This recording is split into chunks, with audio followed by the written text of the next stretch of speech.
Hi hello welcome to my channel. ಇನ್ನೂ ಯಾರೆಲ್ಲ ಈ ಚಾನಲ್ಗೆ ಸಬ್ಸ್ಕ್ರೈಬ್ ಆಗಿಲ್ಲ, ದಯವಿಟ್ಟು ಈ ಕೂಡಲೇ ಸಬ್ಸ್ಕ್ರೈಬ್ ಆಗಿ. ಪ್ರೀತಿ ನಿಜಾನಾ? ಹೋಗ್ಬೇಡ ಮನೋ, ನನಗೆ ಮೋಸ ಮಾಡಬೇಡಿ ಪ್ಲೀಸ್. ನೀನಿಲ್ಲದೆ ಈ ಪಾವನಿ ಬದುಕುವುದಿಲ್ಲ ಎಂದು ಕಣ್ಣೀರಿಡುತ್ತಾ ಬೆಚ್ಚಿ ಎದ್ದು ಕುಳಿತಳು.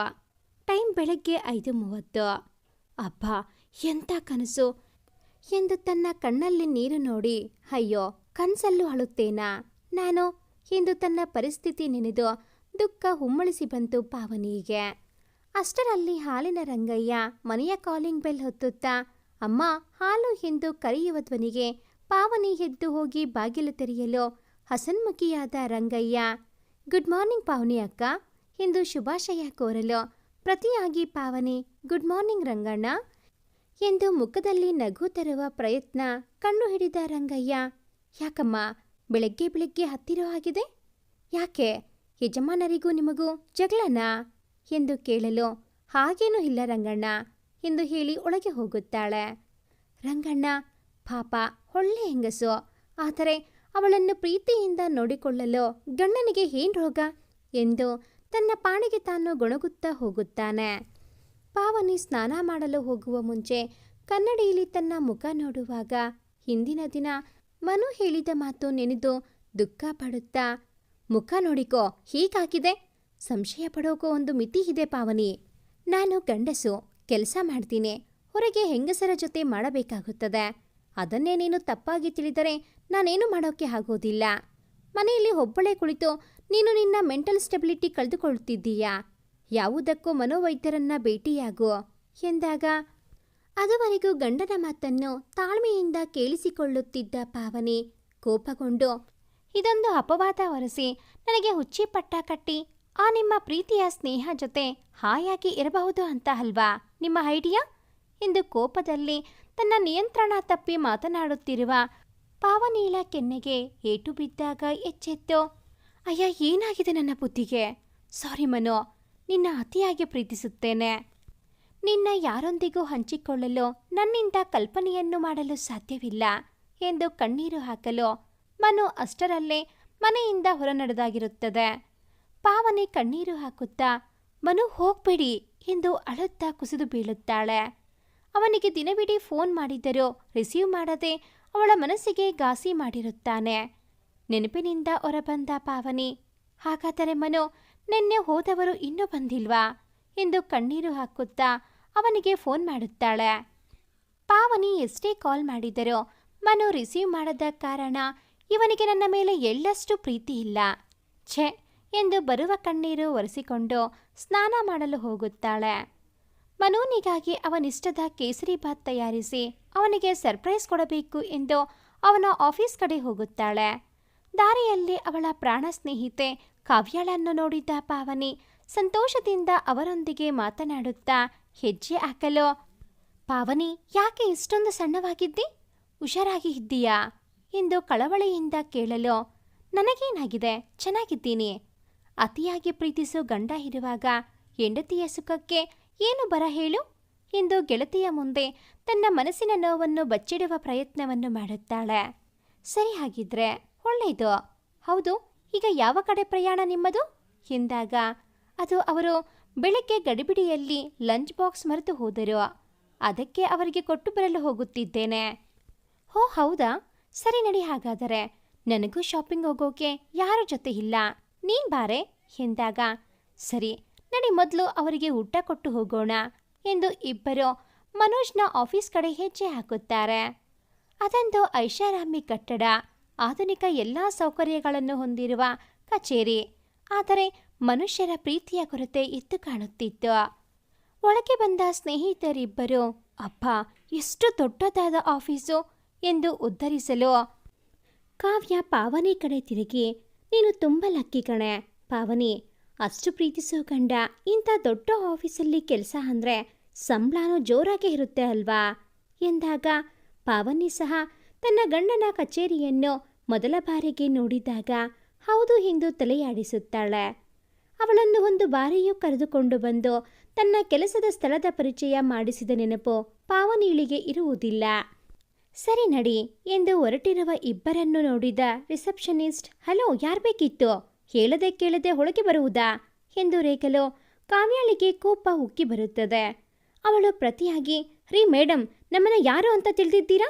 ಹಾ, ನಾವು ಮನೋಜ್ ಅವರನ್ನು ನೋಡಬೇಕು, ಇವರು ಅವರ ಹೆಂಡತಿ ಎಂದಾಗ ರಿಸೆಪ್ಷನಿಸ್ಟ್ ವಿಚಿತ್ರವಾಗಿ ನೋಡಿ, ನೀವು ಜನರಲ್ ಮ್ಯಾನೇಜರ್ ಮನೋಜ್ ಅವರ ಹೆಂಡತಿನಾ ಎಂದು ಆಶ್ಚರ್ಯ ಪಡಲು ಪಾವನಿ ಹೌದು ಎನ್ನುತ್ತಾಳೆ. ಎಲ್ಲರೊಂದಿಗೂ ಫ್ಲರ್ಟ್ ಮಾಡುತ್ತಾ ಇರುವ ಮನೋಜ್ಗೆ ಇಂಥ ಹೆಂಡತಿ ಹೇಗೆ ಎಂದು ಚಿಂತಿಸುತ್ತಾ ನಿಂತಿರುವವಳನ್ನು ಪಾವನಿ ಎಚ್ಚರಿಸಿ, ಮೇಡಮ್, ಅವರು ಎಲ್ಲಿರುತ್ತಾರೆ ಎಂದು ಕೇಳಲು, ಹಾ, ಮೇಲೆ ಅವರ ಚೇಂಬರ್ ಇದೆ, ಹೋಗಿ ಎಂದು ಕಳಿಸುತ್ತಾಳೆ. ಮೇಲೆ ಬಂದು ನೋಡಿದಾಗ ಅಲ್ಲಿ ಮನೋಜ್ ಇರುವುದಿಲ್ಲ. ಕೆಳಗೆ ಬಂದು ಕೇಳಿದಾಗ, ಓ ಸಾರಿ, ನಾನು ಮರ್ತೇ ಬಿಟ್ಟೆ ನೋಡಿ ಸರ್, ಆವಾಗಲೇ ಸ್ನೇಹಾ ಮೇಡಮ್ ಜೊತೆ ಮೀಟಿಂಗ್ ಅಂತ ಹೋದ್ರು ಎಂದಾಗ ಸ್ನೇಹಾ ಹೆಸರು ಕೇಳಿದ್ದ ಪಾವನಿಯ ಮೈ ಹುರಿದು ಹೋಗುತ್ತದೆ. ಹಾಳಾದವಳು, ಅವಳಿಂದಾನೆ ಮನು ನನ್ನ ಅವಾಯ್ಡ್ ಮಾಡ್ತಾ ಇರೋದು ಎಂದು ಮುಖ ಸಪ್ಪಗೆ ಮಾಡುತ್ತಾಳೆ. ಪಾವನಿ ಮುಖ ನೋಡಿದ ಕಾವ್ಯ ಏನು ಸಮಸ್ಯೆ ಇದೆ ಎಂದು ಅವಳನ್ನು ಅಲ್ಲಿಂದ ಹೊರ ಕರೆದು ತರುತ್ತಾ, ಪಾವನಿ, ನೀನು ನಿಜವಾಗಿಯೂ ಸಂತೋಷದಿಂದ ಇದ್ದೀಯಾ ಎಂದು ಕೇಳಿದ ಗೆಳತಿಯ ಪ್ರಶ್ನೆಗೆ ಪಾವನಿ ಅಷ್ಟೊತ್ತು ತಡೆದ ದುಃಖವನ್ನು ಅವಳ ಮುಂದೆ ಹೇಳುತ್ತಾಳೆ. ಸ್ನೇಹಿತೆಯ ಮಾತು ಕೇಳಿ ಕಾವ್ಯ, ನಿನ್ನ ಸಮಸ್ಯೆ ನಾನು ಬಗೆಹರಿಸುತ್ತೇನೆ, ನಡಿ ಎಂದು ಅವಳನ್ನು ಅಲ್ಲಿಂದ ಕರೆದುಕೊಂಡು ಹೋಗುತ್ತಾಳೆ. ಆಟೋದಿಂದ ಇಳಿದ ಪಾವನಿ ಆಸ್ಪತ್ರೆ ಬೋರ್ಡ್ ನೋಡಿ ಕೆಂಡಾಮಂಡಲವಾಗುತ್ತಾಳೆ. ನೀನು ನನ್ನ ಹುಚ್ಚಿ ಅಂತ ನಿರ್ಧಾರ ಮಾಡಿಬಿಟ್ಟೆಯಾ ಎಂದು ಅಳಲು ಕಾವ್ಯ ಸಮಾಧಾನ ಮಾಡಿ, ಇಲ್ಲ ಕಣೆ, ನಿನ್ನ ಸಮಸ್ಯೆ ಬಗೆಹರಿಯಲು ಇದೇ ಸೂಕ್ತ ಜಾಗ, ಹಾಗಂತ ಇಲ್ಲಿ ಬರುವರೆಲ್ಲ ಹುಚ್ಚರಲ್ಲ, ಮಾನಸಿಕವಾಗಿ ನೊಂದ ಎಷ್ಟೋ ಜನಕ್ಕೆ ಇಲ್ಲಿ ಪರಿಹಾರ ಸಿಗುತ್ತದೆ. ನೀನು ನನ್ನ ಮೇಲೆ ನಂಬಿಕೆ ಇಡು ಪಾವನಿ, ನಿನಗೆ ಖಂಡಿತವಾಗಿಯೂ ಒಳ್ಳೆಯದೇ ಆಗುತ್ತದೆ. ಗೆಳತಿಯ ಮಾತು ನಂಬಿ ಹೋದ ಪಾವನಿಳಿಗೆ ತನ್ನ ಹಿಂದಿನ ಜನ್ಮದ ನೆನಪು ಬಂದು ಅವಳ ಜೀವನವನ್ನು ವಿಚಿತ್ರ ತಿರುವಿಗೆ ಕೊಂಡೊಯ್ಯುವ ಪರಿಕಲ್ಪನೆಯ ಸಣ್ಣ ಸುಳಿವನ್ನು ವಿಧಿ ಕೊಡುವುದಿಲ್ಲ. ಅದೇ ವಿಧಿಯಾಟ ಅಲ್ಲವೇ? ಆಸ್ಪತ್ರೆಗೆ ಮನಸ್ಸಿಲ್ಲದೆ ಬಂದ ಪಾವನಿ ಸ್ವಲ್ಪ ವಿಚಲಿತವಾಗಿದ್ದಳು. ಡಾಕ್ಟರ್ ಸಾಧನಾ ಫಾರಿನ್ನಲ್ಲಿ ತಮ್ಮ ಪದವಿ ಮುಗಿಸಿ ಇಂಡಿಯಾದಲ್ಲಿ ತಮ್ಮದೇ ಆದ ಸ್ವಂತ ಆಸ್ಪತ್ರೆ ತೆರೆದು ಮಾನಸಿಕವಾಗಿ ನೊಂದಿರುವ ಎಷ್ಟೋ ಜನಕ್ಕೆ ಪರಿಹಾರ ನೀಡಿರುತ್ತಾರೆ. ಸರದಿ ಪ್ರಕಾರ ತಮ್ಮ ಸರದಿ ಬಂದಾಗ ಒಳಗೆ ಹೋದ ಪಾವನಿ ಮತ್ತು ಕಾವ್ಯಾಳನ್ನು ಕಂಡ ಡಾಕ್ಟರ್ ಸಾಧನಾ ಒಂದು ಕ್ಷಣ ಆಶ್ಚರ್ಯದಿಂದ ತಮ್ಮ ಕಣ್ಣುಗಳನ್ನು ತಾವೇ ನಂಬದ ರೀತಿಯಾಗಲು ಕಾರಣ, ಪಾವನಿ ಮತ್ತು ಸಾಧನಾ ಇಬ್ಬರು ಅವಳಿ ಮಕ್ಕಳ ರೀತಿ ನೋಡಲು ಒಂದೇ ರೂಪ, ಎತ್ತರ, ಮೈಕಟ್ಟು ಹೊಂದಿರಲು ಇಬ್ಬರನ್ನು ಒಟ್ಟಿಗೆ ನೋಡಿದರೆ ಯಾವುದೇ ವ್ಯತ್ಯಾಸವೂ ಇರದು.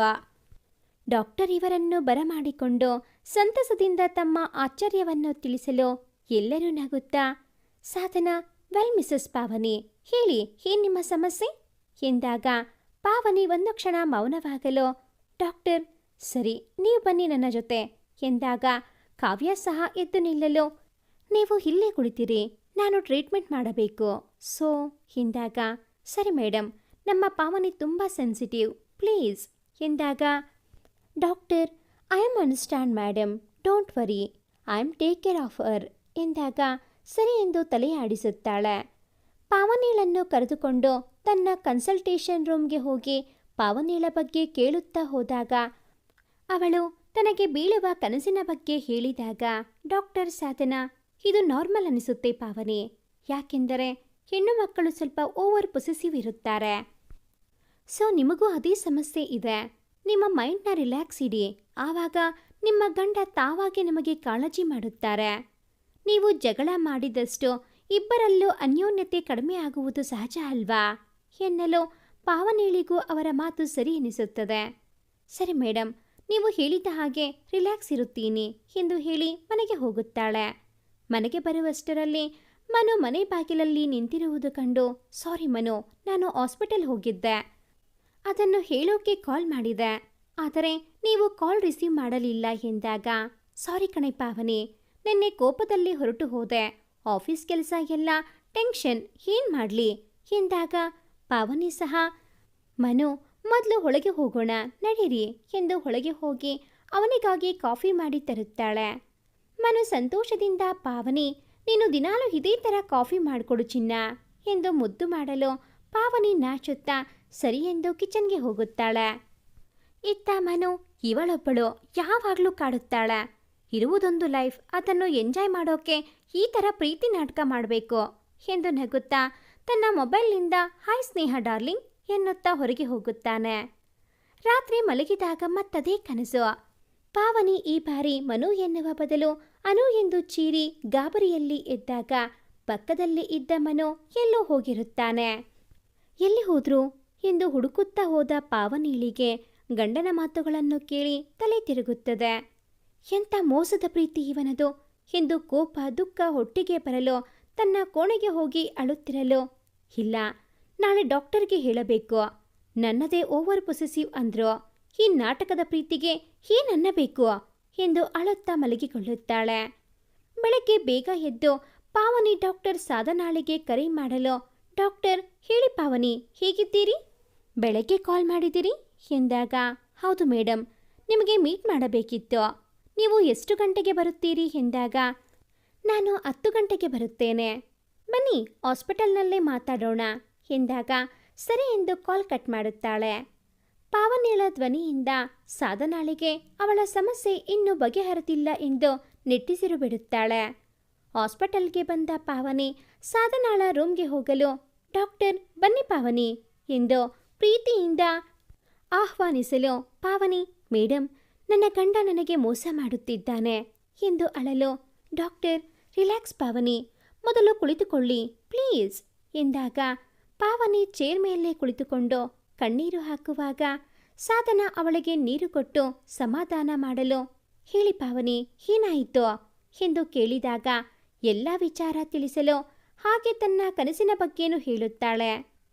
ಸರಿ, ಮೊದಲು ನಿಮ್ಮ ಮಾನಸಿಕ ಸಮಸ್ಯೆ ಬಗೆಹರಿಸೋಣ, ಆಮೇಲೆ ನಿಮ್ಮ ಗಂಡ ತಾನೇ ಸರಿ ಹೋಗುತ್ತಾರೆ ಎಂದಾಗ, ಪಾವನಿ ಹಾಗಾದರೆ ನಾನು ಸುಳ್ಳು ಹೇಳ್ತಾ ಇದ್ದೀನಾ ನಿಮ್ಮ ಪ್ರಕಾರ ಎಂದಾಗ, ಹಾಗಲ್ಲ ನನ್ನ ಮಾತಿನ ಅರ್ಥ, ಹೋಗಲಿ ಬಿಡಿ, ನನ್ನ ಮೇಲೆ ನಂಬಿಕೆ ಇಡಿ, ಎಲ್ಲ ಸರಿ ಹೋಗುತ್ತದೆ, ನಾನು ನಿಮ್ಮ ಅಕ್ಕ ಅಂತ ತಿಳಿಯಿರಿ ಎಂದಾಗ ಪಾವನಿ ಸಹ ಅವಳ ಮಾತನ್ನು ನಂಬುತ್ತಾಳೆ. ಆದರೆ ಆ ನಂಬಿಕೆಯನ್ನು ಸಾಧನ ಉಳಿಸಿಕೊಳ್ಳುತ್ತಾಳಾ? ಮುಂದೆ ಪಾವನಿ ಏನೆಲ್ಲ ಕಷ್ಟಪಡಬೇಕಾಗುತ್ತದೆ ಮುಂದಿನ ದಿನಗಳಲ್ಲಿ ನೋಡೋಣ. ಪಾವನಿಳನ್ನು ಚಿಕಿತ್ಸೆಗೆ ಒಳಪಡಿಸಿದ ಡಾಕ್ಟರ್ ಅವಳ ಸೂಕ್ತ ಮನಸ್ಸಿನೊಂದಿಗೆ ಮಾತನಾಡಲು, ಪಾವನಿಳ ಮಾತನ್ನು ಕೇಳಿದ ಡಾಕ್ಟರ್ ಪಾವನಿಳ ಹಿಂದಿನ ಜನ್ಮದ ಬಗ್ಗೆ ಕೇಳಿ ಸಾಧನ ಒಂದು ಕ್ಷಣ ಶಾಕ್ ಆಗುತ್ತಾರೆ. ಅಲ್ಪ ಮಾಹಿತಿ ಸಿಕ್ಕಿದ ಕಾರಣ ಡಾಕ್ಟರ್ ಅವಳನ್ನು ನಾರ್ಮಲ್ ಸ್ಟೇಜ್ಗೆ ತಂದು ಅವಳು ಎಚ್ಚರವಾದಾಗ ಕರೆಯಿರಿ ಎಂದು ನರ್ಸ್ಗೆ ಹೇಳಿ ತನ್ನ ಕ್ಯಾಬಿನ್ಗೆ ಹೋಗುತ್ತಾರೆ.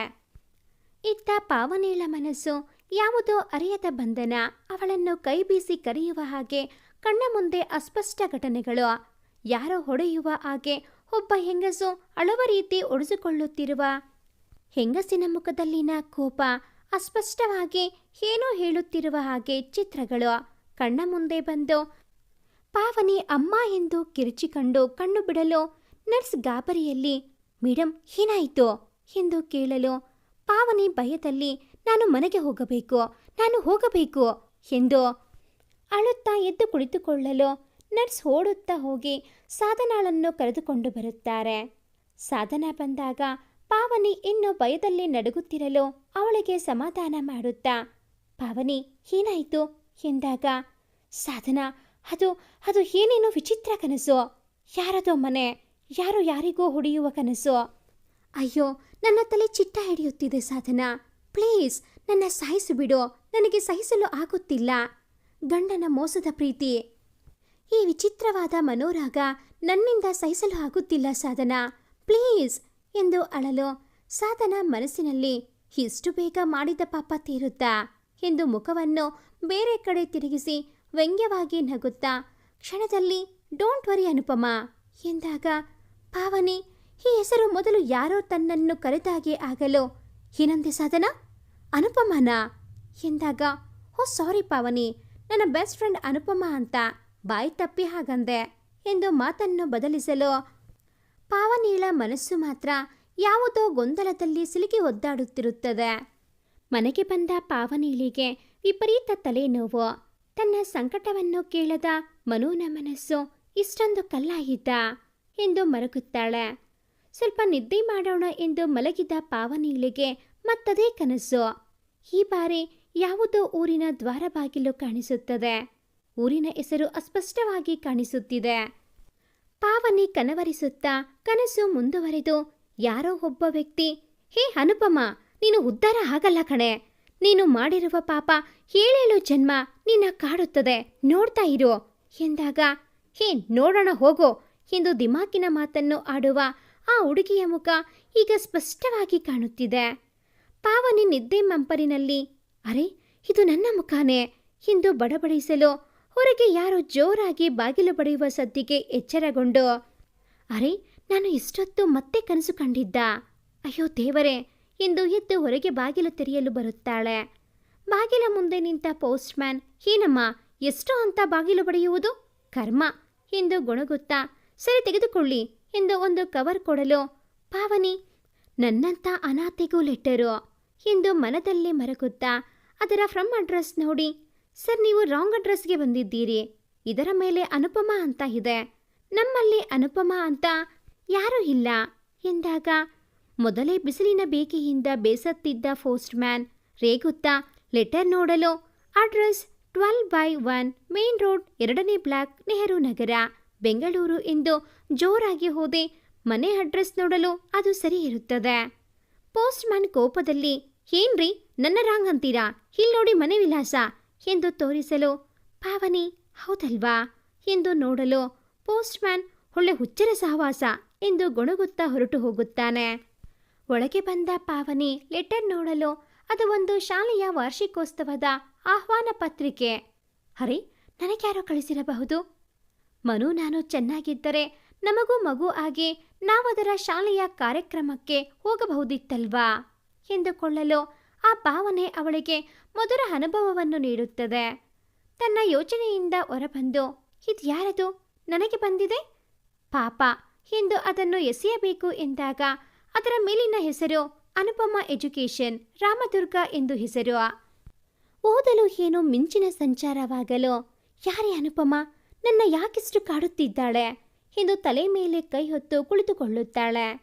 ಆಹ್ವಾನ ಪತ್ರಿಕೆಯನ್ನು ನೋಡುತ್ತಾ ನಿಂತ ಪಾವನಿಳಿಗೆ ಒಂದು ಯೋಚನೆ ಬರುತ್ತದೆ.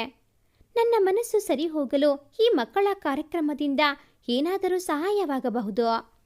ಹೌದು, ಅದೇ ರೀತಿ ನಾನು ಮನು ಇಬ್ಬರು ಹೋದರೆ ನಮ್ಮಿಬ್ಬರ ವೈಮನಸ್ಸು ಬಗೆಹರಿಸಲು ಇದೇ ಸರಿಯಾದ ಉಪಾಯ. ಎಸ್, ಮನುಗೆ ಈಗಲೇ ಕಾಲ್ ಮಾಡ್ತೀನಿ ಎಂದು ಕಾಲ್ ಮಾಡಲು ಮನು, ಹಲೋ ಹೇಳು ಪಾವನಿ, ಏನಾಯಿತು ಎಂದಾಗ, ಕಾರ್ಯಕ್ರಮಕ್ಕೆ ಹೋಗೋಣ್ವಾ ಎನ್ನಲು, ಸಾರಿ ಪಾವನಿ, ನೀನು ಕಾವ್ಯ ಜೊತೆಗೆ ಹೋಗೋ, ನನಗೆ ರಜೆ ಇಲ್ಲ ಎಂದಾಗ ಪಾವನಿ ಕೋಪದಲ್ಲಿ, ಹೌದಾ ಬಿಡಿ, ಹೆಂಡತಿ ಜೊತೆಗೆ ಬರೋಕೆ ರಜೆ ಇರುವುದಿಲ್ಲ, ಸ್ನೇಹ ಜೊತೆಗೆ ಹೋಗಲು ಇರುತ್ತೆ ಅಲ್ವಾ ಎಂದಾಗ, ಮಗು ಹಾಗೆ ಅಂದುಕೋ ಎಂದು ಕಾಲ್ ಕಟ್ ಮಾಡುತ್ತಾನೆ. ಪಾವನಿ ಅಳುತ್ತಾ, ನೀವು ಎಷ್ಟು ಬದಲಾಗಿದ್ದೀರಿ ಮನು ಎಂದು ಬಿಕ್ಕುತ್ತಾಳೆ. ಮನೆಯ ಕಾಲಿಂಗ್ ಬೆಲ್ ಸದ್ದಿಗೆ ಹೋಗಿ ಬಾಗಿಲು ತೆರೆಯಲು ಕಾವ್ಯ ಬಂದಿರುತ್ತಾಳೆ. ಹಾಯ್ ಪಾವನಿ, ಹೇಗಿದ್ದಿ? ಡಾಕ್ಟರ್ ಹೇಳುತ್ತಾ ಇದ್ದರು ಮತ್ತೆ ಹೋಗಿದ್ದೀಯಾ ಆಸ್ಪತ್ರೆಗೆ ಎಂದಾಗ, ಹೌದು ಎಂದು ತಲೆ ಆಡಿಸುತ್ತಾಳೆ. ಯಾಕೆ ಏನಾಗ್ತಿದೆ ಎಂದಾಗ, ತನ್ನ ಕನಸು ಮತ್ತು ಮನುನ ನಿರ್ಲಕ್ಷ್ಯ ನನ್ನನ್ನು ಮಾನಸಿಕವಾಗಿ ಕೊಲ್ಲುತ್ತಿದೆ ಕಣೆ ಎಂದು ಅಳಲು ಕಾವ್ಯ ಸಮಾಧಾನ ಮಾಡುತ್ತಾ, ಪಾವನಿ ನೀನ್ಯಾಕೆ 2 ದಿನ ಆಶ್ರಮಕ್ಕೆ ಹೋಗಿ ಬರಬಾರದು? ಅಲ್ಲಿ ನಿನ್ನ ಮನಸ್ಸಿಗೆ ನೆಮ್ಮದಿ ಸಿಗುತ್ತದೆ. ಅಂದ ಹಾಗೆ ಪಾರ್ವತಿ ಮೇಡಮ್ ಸಹ ಕೇಳುತ್ತಾ ಇದ್ದರು ಎಂದಾಗ, ಹೌದು ಕಣೆ, ತಂದೆ ತಾಯಿ ಇಲ್ಲದೆ ಇರುವ ನಮ್ಮಂತಹ ಎಷ್ಟೋ ಮಕ್ಕಳಿಗೆ ತಾಯಿಗಿಂತ ಹೆಚ್ಚಾಗಿ ಸಾಕಿದ್ದಾರೆ ಅಮ್ಮ. ಆದರೆ ನನ್ನ ಈ ಮಮಸ್ಥಿತಿಯಲ್ಲಿ ಅಲ್ಲಿ ಹೋದರೂ ನನಗೆ ನೆಮ್ಮದಿ ಸಿಗುವುದಿಲ್ಲ. ಅದು ಬಿಡು ಕಾವ್ಯ, ನಾವಿಬ್ಬರು ಯಾಕೆ ರಾಮದುರ್ಗಕ್ಕೆ ಹೋಗಬಾರದು ಎಂದಾಗ ಕಾವ್ಯ ಆಶ್ಚರ್ಯದಿಂದ, ರಾಮದುರ್ಗ ಅಲ್ಲಿ ಯಾರಿದ್ದಾರೆ ಕೋತಿ ಹೋಗೋಕೆ ಎನ್ನಲು ಆಹ್ವಾನ ಪತ್ರಿಕೆ ಅವಳ ಮುಂದೆ ಹಿಡಿಯಲು ಕಾವ್ಯ, ಅಲ್ವೇ ಪಾವನಿ, ನೀನೇ ಹೇಳಿದೆ ಮಿಸ್ ಆಗಿ ಬಂದಿದೆ ಅಂತ, ಮತ್ತೆ ಈಗ ಇಂದು ರಾಗ ಎಳೆಯಲು ಜಸ್ಟ್ ಫಾರ್ ಚೇಂಜ್ ಹೋಗೋಣ ಅಂತ ಎನ್ನಲು, ನೋಡೋಣ ನನ್ನ ಗಂಡ ಏನು ಎನ್ನುತ್ತಾರೆ ಅಂತ ಅಂದಾಗ, ಸರಿ ಆದರೆ 2 ದಿನಗಳಲ್ಲಿ ಹೇಳೋ, ಯಾಕೆಂದರೆ ಕಾರ್ಯಕ್ರಮಕ್ಕೆ ಒಂದೇ ವಾರವಿದೆ, ನಾವು ಹೋಗಲು ಮೇಬಿ 2 ದಿನ ಬೇಕು ಅನಿಸುತ್ತೆ ಎಂದಾಗ, ಸರಿನಮ್ಮ ಎಂದು ಕಾವ್ಯ ತನ್ನ ಮನೆಗೆ ಹೋಗುತ್ತಾಳೆ. ರಾತ್ರಿ 8 ಗಂಟೆಗೆ ಕಾವ್ಯ ಫೋನ್ ಮಾಡಿ, ಪಾವನಿ ಐ ಆಮ್ ಆಲ್ಸೋ ಕಮಿಂಗ್ ಎಂದಾಗ ಪಾವನಿಳಿಗೆ ತುಂಬ ಸಂತೋಷವಾಗುತ್ತದೆ. ಆದರೆ ಪಾವನಿ, ನನ್ನ ಗಂಡನಿಗೆ ಟೂರ್ ಹೋಗ್ತಾ ಇದ್ದೀವಿ ಅಂತ ಹೇಳಿದ್ದೇನೆ. ನೀನು ಹಾಗೆ ಹೇಳು ಮನುಗೆ. ಸುಮ್ಮನೆ ಹೋಗ್ತೀವಿ ಅಂದರೆ ಒಪ್ಪದೇ ಇರಬಹುದು ಎನ್ನಲು, ಸರಿ ಕಣೆ, ಇವತ್ತೇ ಹೇಳುತ್ತೀನಿ. ಕಾವ್ಯ, ಇವತ್ತು ಸೋಮವಾರ, ನಾವು ಬುಧವಾರ ಹೋಗಬೇಕು. ನೀನು ಲಗೇಜ್ ಪ್ಯಾಕ್ ಮಾಡ್ಕೊ ಎನ್ನಲು, ಸರಿ ಕಣೆ ಬಾ ಎಂದು ಕರೆ ತುಂಡರಿಸುತ್ತಾಳೆ. ರಾತ್ರಿ ಮನೋನಿಗೆ ಕಾಲ್ ಮಾಡಲು, ನಾನು ಬೆಳಗ್ಗೆ ಬರುತ್ತೀನಿ, ಆಫೀಸ್ನಲ್ಲಿ ಸಿಕ್ಕಾಪಟ್ಟೆ ಕೆಲಸ ಎಂದು ಸುಳ್ಳು ಹೇಳಲು, ಪಾವನಿ ಸರಿ ಎಂದು ಮರು ಮಾತನಾಡದೆ ಕಾಲ್ ಕಟ್ ಮಾಡಿ ತನ್ನ ಕೋಣೆಗೆ ಹೋಗುತ್ತಾಳೆ. ಪಾವನಿಳಿಗೆ ಮಾತ್ರೆಯ ಪ್ರಭಾವದಿಂದ ಬೇಗನೆ ನಿದ್ದೆ ಆವರಿಸಲು ಮತ್ತದೇ ಕನಸು.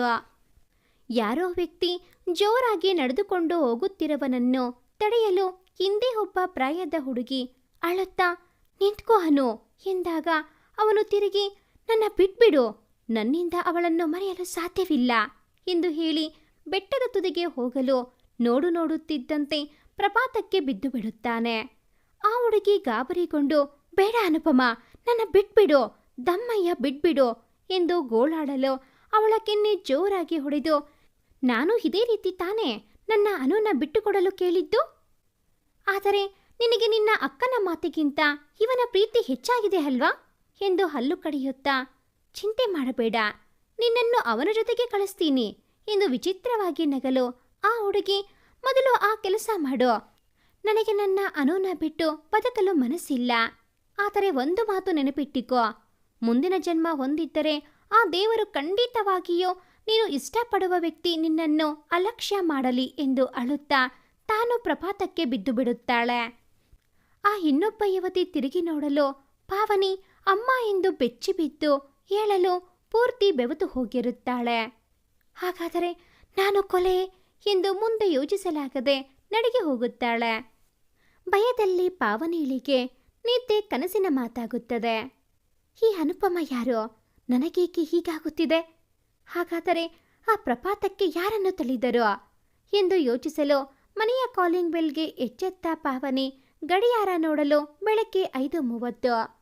ಈಗ ಯಾರಿರಬಹುದು ಎಂದು ಯೋಚಿಸುತ್ತಾ ಹೋಗಿ ಬಾಗಿಲು ತೆರೆಯಲು ಮನು ಬಂದಿರುತ್ತಾನೆ.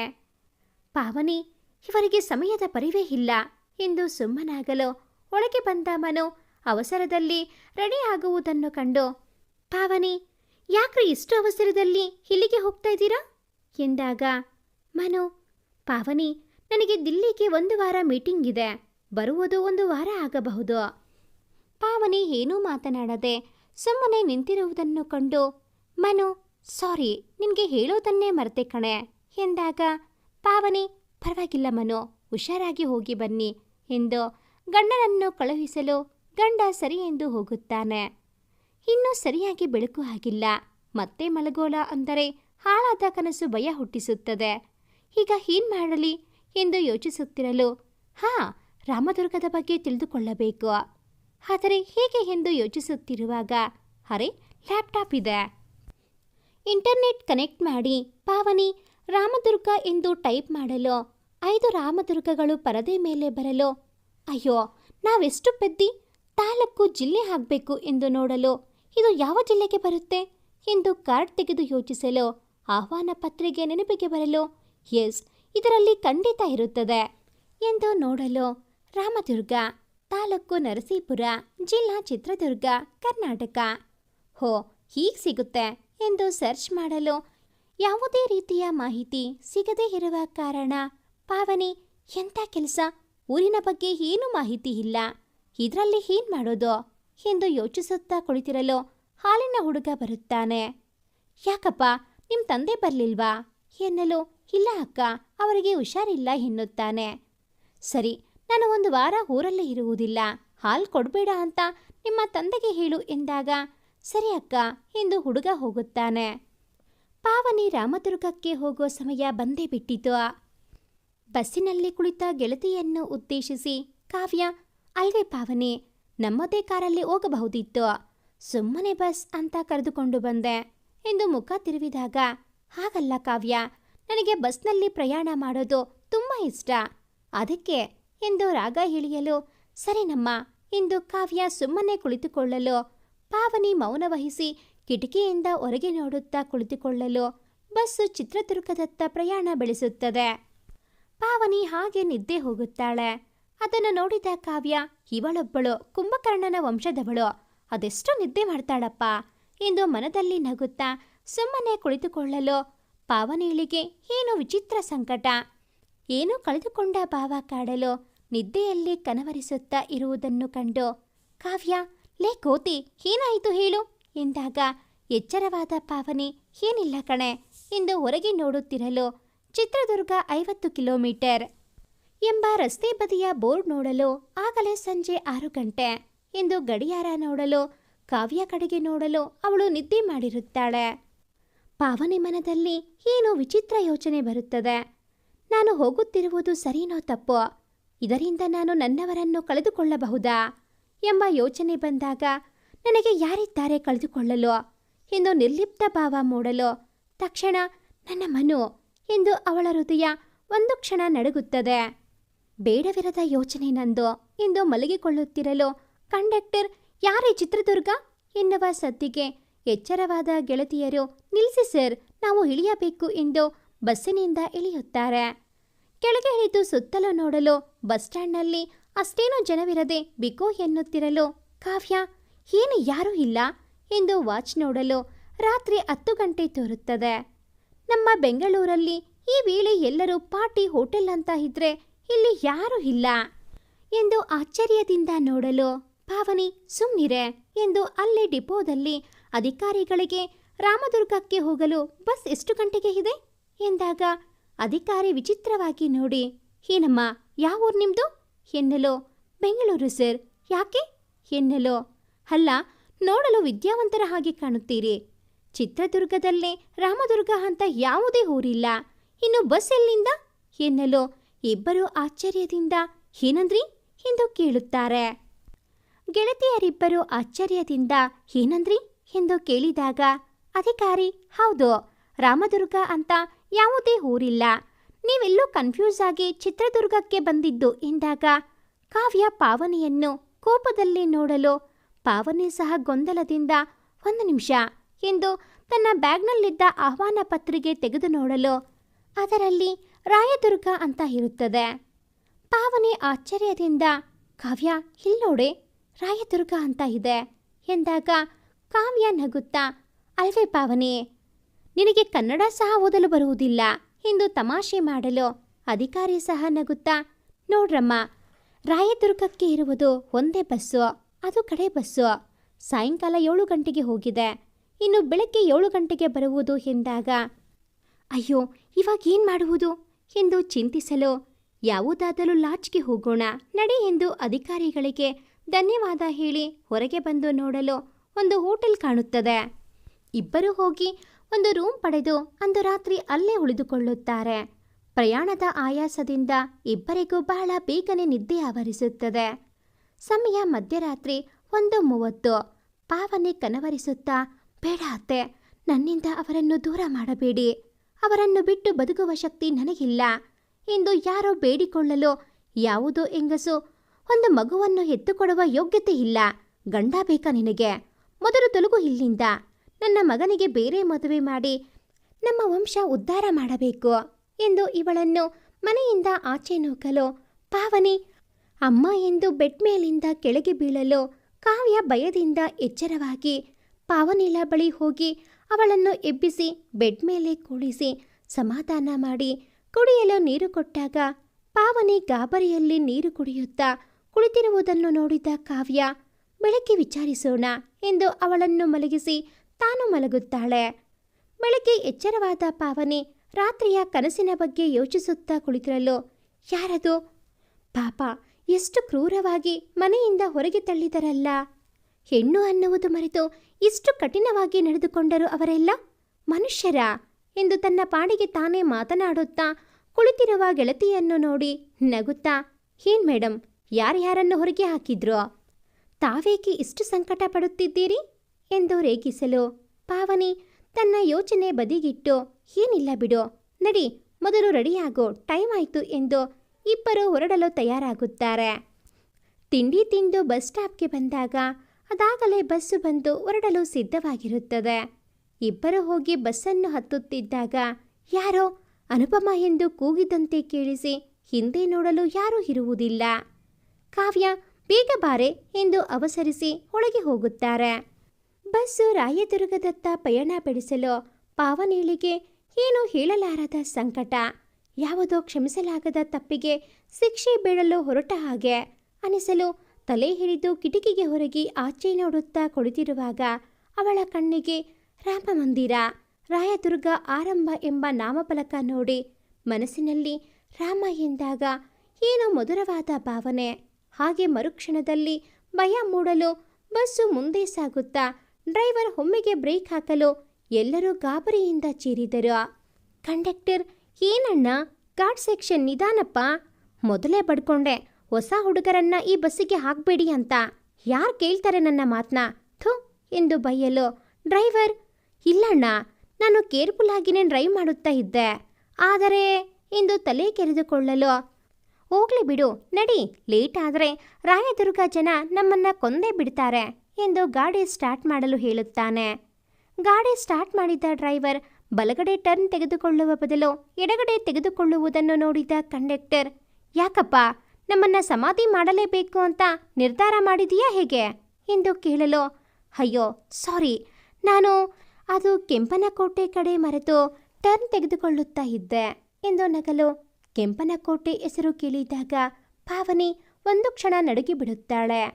ಈ ಹೆಸರು ಮೊದಲು ಕೇಳಿದ ನೆನಪು ಎಂದು ತನ್ನ ಮನದಲ್ಲಿ ಯೋಚಿಸಲು ಬಸ್ಸು ರಾಯದುರ್ಗದ ಕೋಟೆ ಮಹಾದ್ವಾರ ತಲುಪಲು ಕಾವ್ಯ, ವಾವ್ ಪಾವನಿ, ಮಹಾದ್ವಾರನೇ ಇಷ್ಟು ಚಂದವಿದೆ, ಇನ್ನು ಊರು ಹೀಗಿರಬಹುದೇ ಎಂದು ಆಶ್ಚರ್ಯದಿಂದ ನೋಡುತ್ತಿರಲು ಪಾವನಿ, ಹಾ ಕಣೆ ನಮ್ಮ ಊರು ಅಷ್ಟು ಚಂದವಿದೆ ಎಂದಾಗ ಕಾವ್ಯ ಅವಾಕ್ಕಾಗಿ, ಏನು ನಿಮ್ಮ ಊರಾ ಎಂದು ಪ್ರಶ್ನಾರ್ಥಕವಾಗಿ ನೋಡಲು ಪಾವನಿ ಸವರಿಸಿಕೊಂಡು, ಐ ಮೀನ್ ಹೀಗೆ ಹೋಗ್ತಾ ಇರೋ ಊರು ಅಂದೆ ಅಷ್ಟೇ ಎಂದು ಮಾತು ಮರೆಸಲು ಕಾವ್ಯ, ಏನೋ ವಿಷಯ ಇದೆ, ಇವಳ್ಯಾಕೆ ಹೀಗೆ ಮಾತಾಡ್ತಾ ಇದ್ದಾಳೆ ಎಂದು ಯೋಚಿಸುತ್ತಾ ಕುಳಿತಿರಲು ಕಂಡಕ್ಟರ್, ಯಾರೀ ರಾಯದುರ್ಗ ಎಂದು ಕೂಗಲು ಪಾವನಿ ಕಾವ್ಯ ಬಸ್ಸಿನಿಂದ ಕೆಳಗೆ ಇಳಿಯುತ್ತಾರೆ. ಮುಂದೆ ನಡೆದು ಹೋಗುತ್ತಿರುವ ಪಾವನಿಯ ಬೆನ್ನ ಮೇಲೆ ಯಾರದೋ ಕೈ ಇಟ್ಟ ಅನುಭವಕ್ಕೆ ಹಿಂತಿರುಗಿ ನೋಡಲು ವಯಸ್ಸಾದ ಒಬ್ಬರು, ಅಜ್ಜಿ, ಲೇ ಪಾಪಿ, ನೀನು ಮತ್ತೆ ಬಂದೆಯಾ, ನನ್ನ ಸಂಸಾರ ಛಿದ್ರ ಮಾಡಿ ಮತ್ತೆ ಬಂದೆಯಾ, ನಿನಗೆ ದೇವರು ಈ ಜನ್ಮದಲ್ಲಿ ಶಿಕ್ಷೆ ಕೊಟ್ಟೇ ಕೊಡುತ್ತಾನೆ. ಹಾ, ಈ ದೇವಕಿ ಹಾಕಿದ ಶಾಪ ಸುಳ್ಳಾಗಲ್ಲ, ನೋಡುತ್ತಾ ಇರೋ. ಅಯ್ಯೋ ಮಗಳೇ ಅನುಪಮ ಎಂದು ಅಳುತ್ತಾ ಹೊರಟ ಅಜ್ಜಿಯನ್ನು ನೋಡಿದ ಪಾವನಿ ನಡುಗುತ್ತಿರುವುದನ್ನು ನೋಡಿದ ಕಾವ್ಯ, ಪಾವನಿ ಪಾವನಿ ಏನಾಯಿತೆ ಎಂದು ಕೇಳಲು ಬೆಚ್ಚಿದ ಪಾವನಿ ನಡುಗುವ ಧ್ವನಿಯಲ್ಲಿ, ನನ್ನ ಪಾಪಕ್ಕೆ ಶಿಕ್ಷೆ ಸಿಗುತ್ತದೆ, ಹಾ ಖಂಡಿತ ಸಿಗುತ್ತದೆ ಎಂದು ಬಡಬಡಿಸಲು ಕಾವ್ಯ ಅವಳನ್ನು ಅಲುಗಾಡಿಸುತ್ತಾ, ಏನ್ ಹೇಳುತ್ತಿದ್ದಾಳೆ, ಏನ್ ಅರ್ಥ ಆಗ್ತಿಲ್ಲ ದೇವರೇ ಎಂದು ತಲೆ ಮೇಲೆ ಕೈ ಹಿಡಿಯುತ್ತಿರಲು ಮಧ್ಯ ವಯಸ್ಸಿನ ಒಬ್ಬ ಯುವಕ ಬಂದು, ಯಾರ್ ನೀವು, ಆ ಅಜ್ಜಿ ಏನೋ ಬೈದಾಗಿತ್ತು, ಯಾವ ಊರು ನಿಮ್ಮದು ಎಂದು ಕೇಳಲು ಕಾವ್ಯ ತಮ್ಮ ಪರಿಚಯ ಬಂದ ಉದ್ದೇಶ ತಿಳಿಸಲು ಆ ವ್ಯಕ್ತಿ ಆಶ್ಚರ್ಯದಿಂದ, ಏನು ನಮ್ಮ ಊರಲ್ಲಿ ಶಾಲಾ ವಾರ್ಷಿಕೋತ್ಸವನಾ, ಹೀಗೆ ಸಾಧ್ಯ, ನಮ್ಮ ಊರಲ್ಲಿ ಸರ್ಕಾರಿ ಶಾಲೆ ಬಿಟ್ಟು ಬೇರೆ ಯಾವುದೇ ಶಾಲೆ ಇಲ್ಲ, ಇನ್ನು ಅನುಪಮ ಶಿಕ್ಷಣ ಸಂಸ್ಥೆ ಸಾಧ್ಯನೇ ಇಲ್ಲ, ನಿಮಗೆ ಯಾರೋ ಪಕ್ಕಾ ಫೂಲ್ ಮಾಡಿದ್ದಾರೆ ಎಂದು ನಗಲು ಗೆಳತಿಯರಿಬ್ಬರು ಶಾಕ್ನಿಂದ ನೋಡುತ್ತಿರಲು ಹೌದು ಎಂಬ ಧ್ವನಿ ಕೇಳಿ ಹಿಂತಿರುಗಲು ಅವರ ಹಿಂದೆ ಡಾಕ್ಟರ್ ಸಾಧನಾ ಇರುತ್ತಾಳೆ. ಪಾವನಿ, ಸಾಧನಾ ನೀವಿಲ್ಲಿ ಎಂದು ಆಶ್ಚರ್ಯದಿಂದ ಕೇಳಲು, ಹೌದು, ನೀನು ಮಾಡಿದ ಪಾಪ ಕಳ್ಕೊಳ್ಬೇಡ್ವಾ ಮಿಸ್ ಅನುಪಮ ಪಾಳೆಗಾರ ಎಂದಾಗ ಪಾವನಿ ಒಂದು ಕ್ಷಣ ಕುಸಿದು ಬೀಳುವ ಸ್ಥಿತಿ. ಕೋಪದಲ್ಲಿ, ಯಾರ್ ನೀನು, ಯಾಕೆ ನನಗೆ ಈ ರೀತಿ ಹಿಂಸೆ ಮಾಡ್ತಾ ಇದ್ದೀಯಾ, ಈ ಅನುಪಮ ಯಾರು ಎಂದು ಕೇಳಲು ಸತ್ಯ ತಿಳಿಯೋಕೆ ಅಷ್ಟೊಂದು ಅವಸರ ಯಾಕೆ ಮೇಡಮ್ ಎಂದಾಗ ಪಾವನಿ ಅಳುತ್ತಾ, ಪ್ಲೀಸ್ ಸಾಧನಾ, ನನ್ನಿಂದ ಈ ನರಕ ಅನುಭವಿಸಲು ಆಗುತ್ತಿಲ್ಲ ಎಂದು ಕಣ್ಣೀರು ಹಾಕಲು ಅವಳ ಕೈ ಹಿಡಿದು ಎಳೆದುಕೊಂಡು ಹೋದ ಸಾಧನಾ ಒಂದು ಹಳೀತಾದ ಮನೆಯ ಒಳಗೆ ಒಯ್ಯಲು ಪಾವನಿ, ಇದು ನಮ್ಮನೆ ಎಂದು ಉದ್ಧರಿಸಲು ಸಾಧನಾ, ಹಾ ಇದು ನಮ್ಮನೆ ಎನ್ನುತ್ತಾಳೆ. ಪಾವನಿ ಹಳೆಯ ಮನೆಯನ್ನು ನೋಡಿ ಸಾಧನಾ ಇದು ನಮ್ಮನೆ ಎಂದಾಗ ಸಾಧನಾ ಸಹ ಹೌದು ಇದು ನಮ್ಮನೆ ಎಂದು ಹೇಳಿದಾಗ ಪಾವನಿ ಆಶ್ಚರ್ಯದಿಂದ ಅವಳತ್ತ ನೋಡಿದಾಗ, ಯಾಕೆ ಏನು ನೆನಪಾಗ್ತಾ ಇಲ್ವಾ ಎಂದು ವ್ಯಂಗ್ಯವಾಗಿ ಕೇಳಲು ಅದುವರೆಗೂ ಎಲ್ಲವನ್ನೂ ನೋಡುತ್ತಾ ನಿಂತಿದ್ದ ಕಾವ್ಯಗೆ ತಲೆ ಚಿಟ್ಟ ಹಿಡಿದಂತೆ ಆಗಿ, ಯಾರಾದರೂ ಹೇಳುತ್ತೀರಾ ಇಲ್ಲಿ ಏನು ನಡೀತಾ ಇದೆ ಎಂದು ಅಬ್ಬರಿಸಲು ಸಾಧನಾ, ವೇಟ್ ಮೇಡಮ್, ಯಾಕಿಷ್ಟು ಅವಸರ? ಇನ್ನೂ ನಿಮ್ಮ ಸ್ನೇಹಿತೆ ಮಾಡಿರುವ ಪಾಪ ಕಾರ್ಯಗಳನ್ನು ತಿಳಿಯೋ ಸಮಯ ಬಂದಿಲ್ಲ ಎಂದಾಗ ಕಾವ್ಯ ಅವಳನ್ನು ತೀಕ್ಷ್ಣವಾಗಿ ನೋಡಲು ಪಾವನಿ ತಲೆ ತಿರುಗಿ ಬೀಳಲು ಅವಳಿಗೆ ಕರೆದುಕೊಂಡು ಒಬ್ಬರ ಮನೆಗೆ ಹೋಗುತ್ತಾರೆ. ಪಾವನಿಳಿಗೆ ಎಚ್ಚರವಾದಾಗ ಅವಳ ಕಣ್ಣನ್ನೇ ಅವಳು ನಂಬಲಾಗದ ಪರಿಸ್ಥಿತಿಯಲ್ಲಿ ಸಿಲುಕುತ್ತಾಳೆ. ಕಾರಣ, ಅವಳ ಎದುರಿಗೆ ಗೋಡೆಯ ಮೇಲೆ ಹಾಕಿದ ಅವಳ ಭಾವಚಿತ್ರವನ್ನು ನೋಡಿದ್ದ ಅವಳು ದಿಗ್ಭ್ರಾಂತಿಗೊಳ್ಳಲು ಕಾವ್ಯ ಸಾಧನ ಒಳಗೆ ಬರುತ್ತಾರೆ. ಹೇಗಿದೆಯಾ ಪಾವನಿ ಎಂದು ಕಾಳಜಿಯಿಂದ ಕೇಳುತ್ತಿರುವ ಕಾವ್ಯಗೆ ಸಾಧನ ವ್ಯಂಗ್ಯವಾಗಿ, ಅವರಿಗೇನಾಗುತ್ತೆ ಕಾವ್ಯ? ಇನ್ನೊಬ್ಬರ ಪ್ರಾಣ ತೆಗೆಯುವ ಮನಸ್ಸಿನ ವ್ಯಕ್ತಿಗಳಿಗೆ ಏನಾಗುತ್ತದೆ ಎಂದು ಕೋಪದಲ್ಲಿ ಹೇಳುತ್ತಿರುವ ಸಾಧನಾಳ ಕೆನ್ನೆಗೆ ಜೋರಾಗಿ ಹೊಡೆದ ಕಾವ್ಯ ಅಷ್ಟೇ ಕೋಪದಲ್ಲಿ, ಯಾರೇ ನೀವು? ಯಾಕ್ರಿ ಈ ರೀತಿ ಅವಳಿಗೆ ಈ ರೀತಿ ಟಾರ್ಚರ್ ಮಾಡುತ್ತಾ ಇದ್ದೀರಾ ಎಂದು ಅರಚಲು ಸಾಧನ ಅದನ್ನು ನಿಮ್ಮ ಸ್ನೇಹಿತೆಗೆ ಕೇಳಿ ಎಂದಾಗ ಪಾವನಿ ಎದ್ದು ಸಾಧನಾಳ ಕಾಲನ್ನು ಹಿಡಿಯುತ್ತಾ, ಸಾಧನ ಪ್ಲೀಸ್, ನನಗೆ ಸಹಿಸಲು ಆಗುತ್ತಿಲ್ಲ, ದಯವಿಟ್ಟು ನನ್ನ ತಪ್ಪೇನು ತಿಳಿಸಿ ಎಂದು ಗೋಗರೆಯಲು ಸಾಧನ, ನಿನ್ನ ತಪ್ಪು ಈ ಜನ್ಮದ್ದು ಅಲ್ಲ ಕಣೆ, ಹಿಂದಿನ ಜನ್ಮದ್ದು ಎಂದಾಗ ಪಾವನಿಳ ಜೊತೆ ಕಾವ್ಯ ಸಹ ಆಶ್ಚರ್ಯದಿಂದ ನೋಡಲು ಸಾಧನ, ಬನ್ನಿ ನನ್ನ ಜೊತೆಗೆ ಎಂದು ಅವರನ್ನು ಕರೆದುಕೊಂಡು ಒಬ್ಬರ ಮನೆಗೆ ಹೋಗುತ್ತಾಳೆ. ಅದೊಂದು ದೊಡ್ಡ ಅರಮನೆ, ಶ್ರೀಮಂತರು ವಾಸಿಸುವ ಎಲ್ಲ ರೀತಿಯ ಸೌಕರ್ಯಗಳನ್ನು ಹೊಂದಿರುವ ಮನೆ. ಮನೆಯ ಒಳಅಂಗಳಕ್ಕೆ ಹೋಗುತ್ತಿದ್ದಂತೆ ಪಾವನಿ ಏನೋ ನೆನಪಾದಂತೆ ವೀರಪ್ಪ ನಾಯ್ಕರ ಮನೆ ಎಂದು ಉದ್ಧರಿಸಲು ಕಾವ್ಯ ಪಾವನಿ ಎಂದು ಅವಳ ಕಡೆ ನೋಡಲು ಪಾವನಿ ತಲೆ ತಗ್ಗಿಸಲು ಸಾಧನ ಅವರಿಬ್ಬರನ್ನು ಒಳಗೆ ಕರೆದುಕೊಂಡು ಹೋಗಿ ಮಾವ ಮಾವ ಎಂದು ಕೂಗಲು ಒಳಗಿನಿಂದ ಸುಮಾರು 80 ವರ್ಷಕ್ಕೂ ಮೀರಿದ ಹಿರಿಯರು ಹೊರಗೆ ಬರಲು ಸಾಧನ ಮತ್ತು ಪಾವನಿಳನ್ನು ನೋಡಿ ನಿರುಪಮ ಅನುಪಮ ಎಂದು ಭಯದಲ್ಲಿ ಹೇಳುತ್ತಿರಲು, ಯಾರಪ್ಪ ಅದು ಎಂದು ವೆಂಕಟಪ್ಪ, ವೀರಪ್ಪ ನಾಯ್ಕರ ಮಗ, ಹೊರಗೆ ಬರಲು ಒಂದು ಕ್ಷಣ ಬೆಚ್ಚಿ ಬೀಳುತ್ತಾನೆ. ಸವರಿಸಿಕೊಂಡು ನೀವು ಎಂದಾಗ ಸಾಧನ ಕೋಪದಲ್ಲಿ, ನಿಮ್ಮ ಅಣ್ಣನ ಸಾವಿನ ಅಪರಾಧಿಯನ್ನು ಎಷ್ಟೇ ಜನ್ಮವಾದರೂ ಹುಡುಕಿ ತಂದು ಮಾವನ ಕಾಲ ಬಳಿ ನಿಲ್ಲಿಸುತ್ತೇನೆ ಎಂದು ಮಾತು ಕೊಟ್ಟಿದ್ದ ಈ ನಿರುಪಮ ತನ್ನ ಮಾತನ್ನು ಉಳಿಸಿಕೊಂಡಿದ್ದಾಳೆ. ಮಾವ, ಈಗಲಾದರೂ ನನ್ನ ನಿಮ್ಮನೆ ಸೊಸೆ ಅಂತ ಒಪ್ಪಿಕೊಳ್ಳುತ್ತೀರಾ ಎಂದಾಗ ನಾಯಕರು ನಿಟ್ಟುಸಿರು ಬಿಟ್ಟು, ಮುಗಿದು ಹೋದ ಅಧ್ಯಾಯ ಮತ್ತೇಕೆ ಕೆಣಕುತ್ತಿ, ಬಿಡು ಬಿಡು ಎಂದು ಒಳಗೆ ಹೋಗಲು ವೆಂಕಟಪ್ಪ ನಾಯ್ಕ, ನೋಡಿ ಅಪ್ಪಗೆ ವಯಸ್ಸಾಗಿದೆ, ನೀವು ಏನು ಹೇಳುತ್ತಿದ್ದೀರಾ ಏನೂ ಅರ್ಥವಾಗುತ್ತಿಲ್ಲ, ನೀವು ನೋಡಲು ನಮ್ಮ ಅತ್ತೆ ಭಾಗೀರಥಿಯ ಮಕ್ಕಳ ಹಾಗೆ ಇದ್ದೀರಿ, ಆದರೆ ಎಂದು ರಾಗ ಎಳೆಯಲು ಸಾಧನ, ಯಾಕೋ ವೆಂಕು, ನಿನಗೂ ನನ್ನ ಅತ್ತಿಗೆ ಅನ್ನೋಕೆ ಮನಸ್ಸಿಲ್ವಾ ಎಂದಾಗ ವೆಂಕಟಪ್ಪ ಒಂದು ಕ್ಷಣ ಬಾಹುಕರಾಗಿ, ನೀವು ನನ್ನ ವೆಂಕು ಅಂದ್ರ, ಅದು ಕೇವಲ ನಿರುಪಮ ಮಾತ್ರ ಕರೆಯುವ ಹೆಸರು ಎಂದಾಗ ಸಾಧನ ಕಣ್ಣೀರು ಹಾಕುತ್ತಾ, ನಾನೇ ಕಣೋ ನಿಮ್ಮ ನೀರು ಎನ್ನುತ್ತಿರಲು ಒಳಗಿನಿಂದ ನಾಯ್ಕರು, ಲೋ ವೆಂಕಟ, ಅವರನ್ನು ಒಳಗೆ ಕರೆಯೋ ಎನ್ನಲು ಒಳಗೆ ಬನ್ನಿ ಎಂದು ಅವರನ್ನು ಒಳಗೆ ಕರೆದುಕೊಂಡು ಹೋಗುತ್ತಾರೆ. ಒಳಗೆ ಬಂದ ಪಾವನಿ ಒಂದು ಕ್ಷಣ ಬೆಚ್ಚುತ್ತಾಳೆ. ಗೋಡೆಯ ಮೇಲೆ ಹಾಕಿದ ಜೋಡಿ ಫೋಟೋವನ್ನು ನೋಡಿದ ಪಾವನಿ ಆವೇಶದಿಂದ ಮೈ ಮೇಲೆ ಏನೋ ಬಂದಂತೆ ಹಲ್ಲು ಕಡಿಯುತ್ತಾ, ಕಡೆಗೂ ನನಗೆ ಮೋಸ ಮಾಡಿದ್ರಿ ಅಲ್ವಾ ಮಾವ ಎಂದು ಕೋಪದಲ್ಲಿ ಕೂಗಲು ಕಾವ್ಯ ಭಯದಲ್ಲಿ, ಸಾಧನ ಸಾಧನ ಇವಳಿಗೆ ಏನಾಗ್ತಿದೆ ಪ್ಲೀಸ್ ಹೇಳಿ, ಇವಳ ಕಷ್ಟ ನೋಡೋಕೆ ಆಗ್ತಿಲ್ಲ, ಚಿಕ್ಕ ವಯಸ್ಸಿನಲ್ಲಿ ತಂದೆ ತಾಯಿ ಯಾರೂ ಇಲ್ಲದೆ ಅನಾಥೆಯಾಗಿ ನಮ್ಮ ಆಶ್ರಮದಲ್ಲಿ ಬೆಳೆದಳು, ಪ್ರೀತಿಗಾಗಿ ಹಂಬಲಿಸಿ ಆ ಮನೋಜ್ನನ್ನು ಮದುವೆ ಆದರೂ ಇವಳಿಗೆ ಅವನಿಂದ ಎಳ್ಳಷ್ಟು ಪ್ರೀತಿ ಸಿಕ್ಕಿಲ್ಲ, ಹೀಗೆ ನೋಡಿದ್ರೆ ನೀವು ಪಾಪ ಕರ್ಮ ಅಪರಾಧಿ ಅಂತ ಏನೇನೋ ಹೇಳುತ್ತಾ ಇದು ಯಾರದೋ ಮನೆಗೆ ಕರೆದುಕೊಂಡು ಬಂದಿದ್ದೀರಿ. ನೋಡಿ, ಪಾವನಿ ಅನಾಥೆ ಇರಬಹುದು, ಆದರೆ ಅವಳಿಗಾಗಿ ಏನು ಬೇಕಾದರೂ ಮಾಡುವ ಸ್ನೇಹಿತೆ ನಾನಿದ್ದೀನಿ, ತಿಳಿತಾ? ಅದೇನು ವಿಷಯ ಅಂತ ಹೇಳಿ ಪ್ಲೀಸ್ ಎಂದು ಕೂಗಲು ಸಾಧನ ನಗುತ್ತಾ, ಕಂಟ್ರೋಲ್ ಕಾವ್ಯ, ಯಾಕಿಷ್ಟು ಆಕ್ರೋಶ? ಕೇವಲ ನಿನ್ನ ಸ್ನೇಹಿತೆಯ ಸ್ಥಿತಿಯನ್ನು ನೋಡಿ ಇಷ್ಟು ಸಂಕಟ ಪಡೋ ನೀನು, ಇನ್ನವಳು ನನಗೆ ಮಾಡಿರೋ ಅನ್ಯಾಯ ಗೊತ್ತಾದರೆ ಏನು ಮಾಡುವೆ ಎನ್ನಲು ಕಾವ್ಯ, ಏನು ಹೇಳ್ತಾ ಇದ್ದೀರಾ? ನನ್ನ ಪಾವನಿ ನಿಮಗೆ ಅನ್ಯಾಯ ಮಾಡಿದ್ಲಾ ಎಂದು ನೋಡಲು ಹೌದು ಎಂದು ಸಾಧನ ತನ್ನ ಕಥೆಯನ್ನು ಹೇಳಲು ಆರಂಭಿಸುತ್ತಾಳೆ. ಸಾಧನ ಪಾವನಿಳ ಹಿಂದಿನ ಜನ್ಮದ ತಪ್ಪಿನ ಬಗ್ಗೆ ವಿಸ್ತಾರವಾಗಿ ಹೇಳಲು ಆರಂಭಿಸುತ್ತಾಳೆ. ಸುಮಾರು 35 ವರ್ಷಗಳ ಹಿಂದಿನ ಕತೆ. ಆಗ ರಾಯದುರ್ಗವನ್ನು ರಾಮದುರ್ಗ ಎಂದು ಕರೆಯುತ್ತಿದ್ದರು. ಅದಕ್ಕೆ ಆಹ್ವಾನ ಪತ್ರಿಕೆಯಲ್ಲಿ ಸಾಧನ ಬೇಕೆಂದು ರಾಮದುರ್ಗ ಅಂತ ನಮೂದಿಸಿ ಇರುವುದು. ಕಾರಣ ಪಾವನಿಳಿಗೆ ಹೆಸರಿನಿಂದ ನೆನಪಾಗಲಿ ಎಂಬ ಉದ್ದೇಶ. ಆಗಿನ ಕಾಲಕ್ಕೆ ರಾಮದುರ್ಗದಲ್ಲಿ ಯಾವುದೇ ರೀತಿಯ ಸೌಕರ್ಯವಿಲ್ಲದ ಹಳ್ಳಿ. ಇನ್ನು ಮುಂದೆ ರಾಯದುರ್ಗವನ್ನು ರಾಮದುರ್ಗ ಎಂದು ಸಂಬೋಧಿಸುವೆ. ಕಾರಣ 35 ವರ್ಷಗಳ ಹಿಂದಿನ ಕತೆ ಹೇಳಲು ರಾಮದುರ್ಗ ಎಂಬ ಹೆಸರು ಮಹತ್ವದ ಪಾತ್ರವನ್ನು ವಹಿಸುತ್ತದೆ. ಸಾಧನ ಹೇಳುತ್ತಿರಲು ಮತ್ತೆ ಕಾವ್ಯ ಮಾತನಾಡಿ ರಾಯದುರ್ಗವನ್ನು ಯಾಕೆ ರಾಮದುರ್ಗ ಎಂದು ಕರೆಯುತ್ತಿದ್ದರು ಎಂದು ಪ್ರಶ್ನಿಸಲು ಅದಕ್ಕೂ ಕಾರಣವಿದೆ.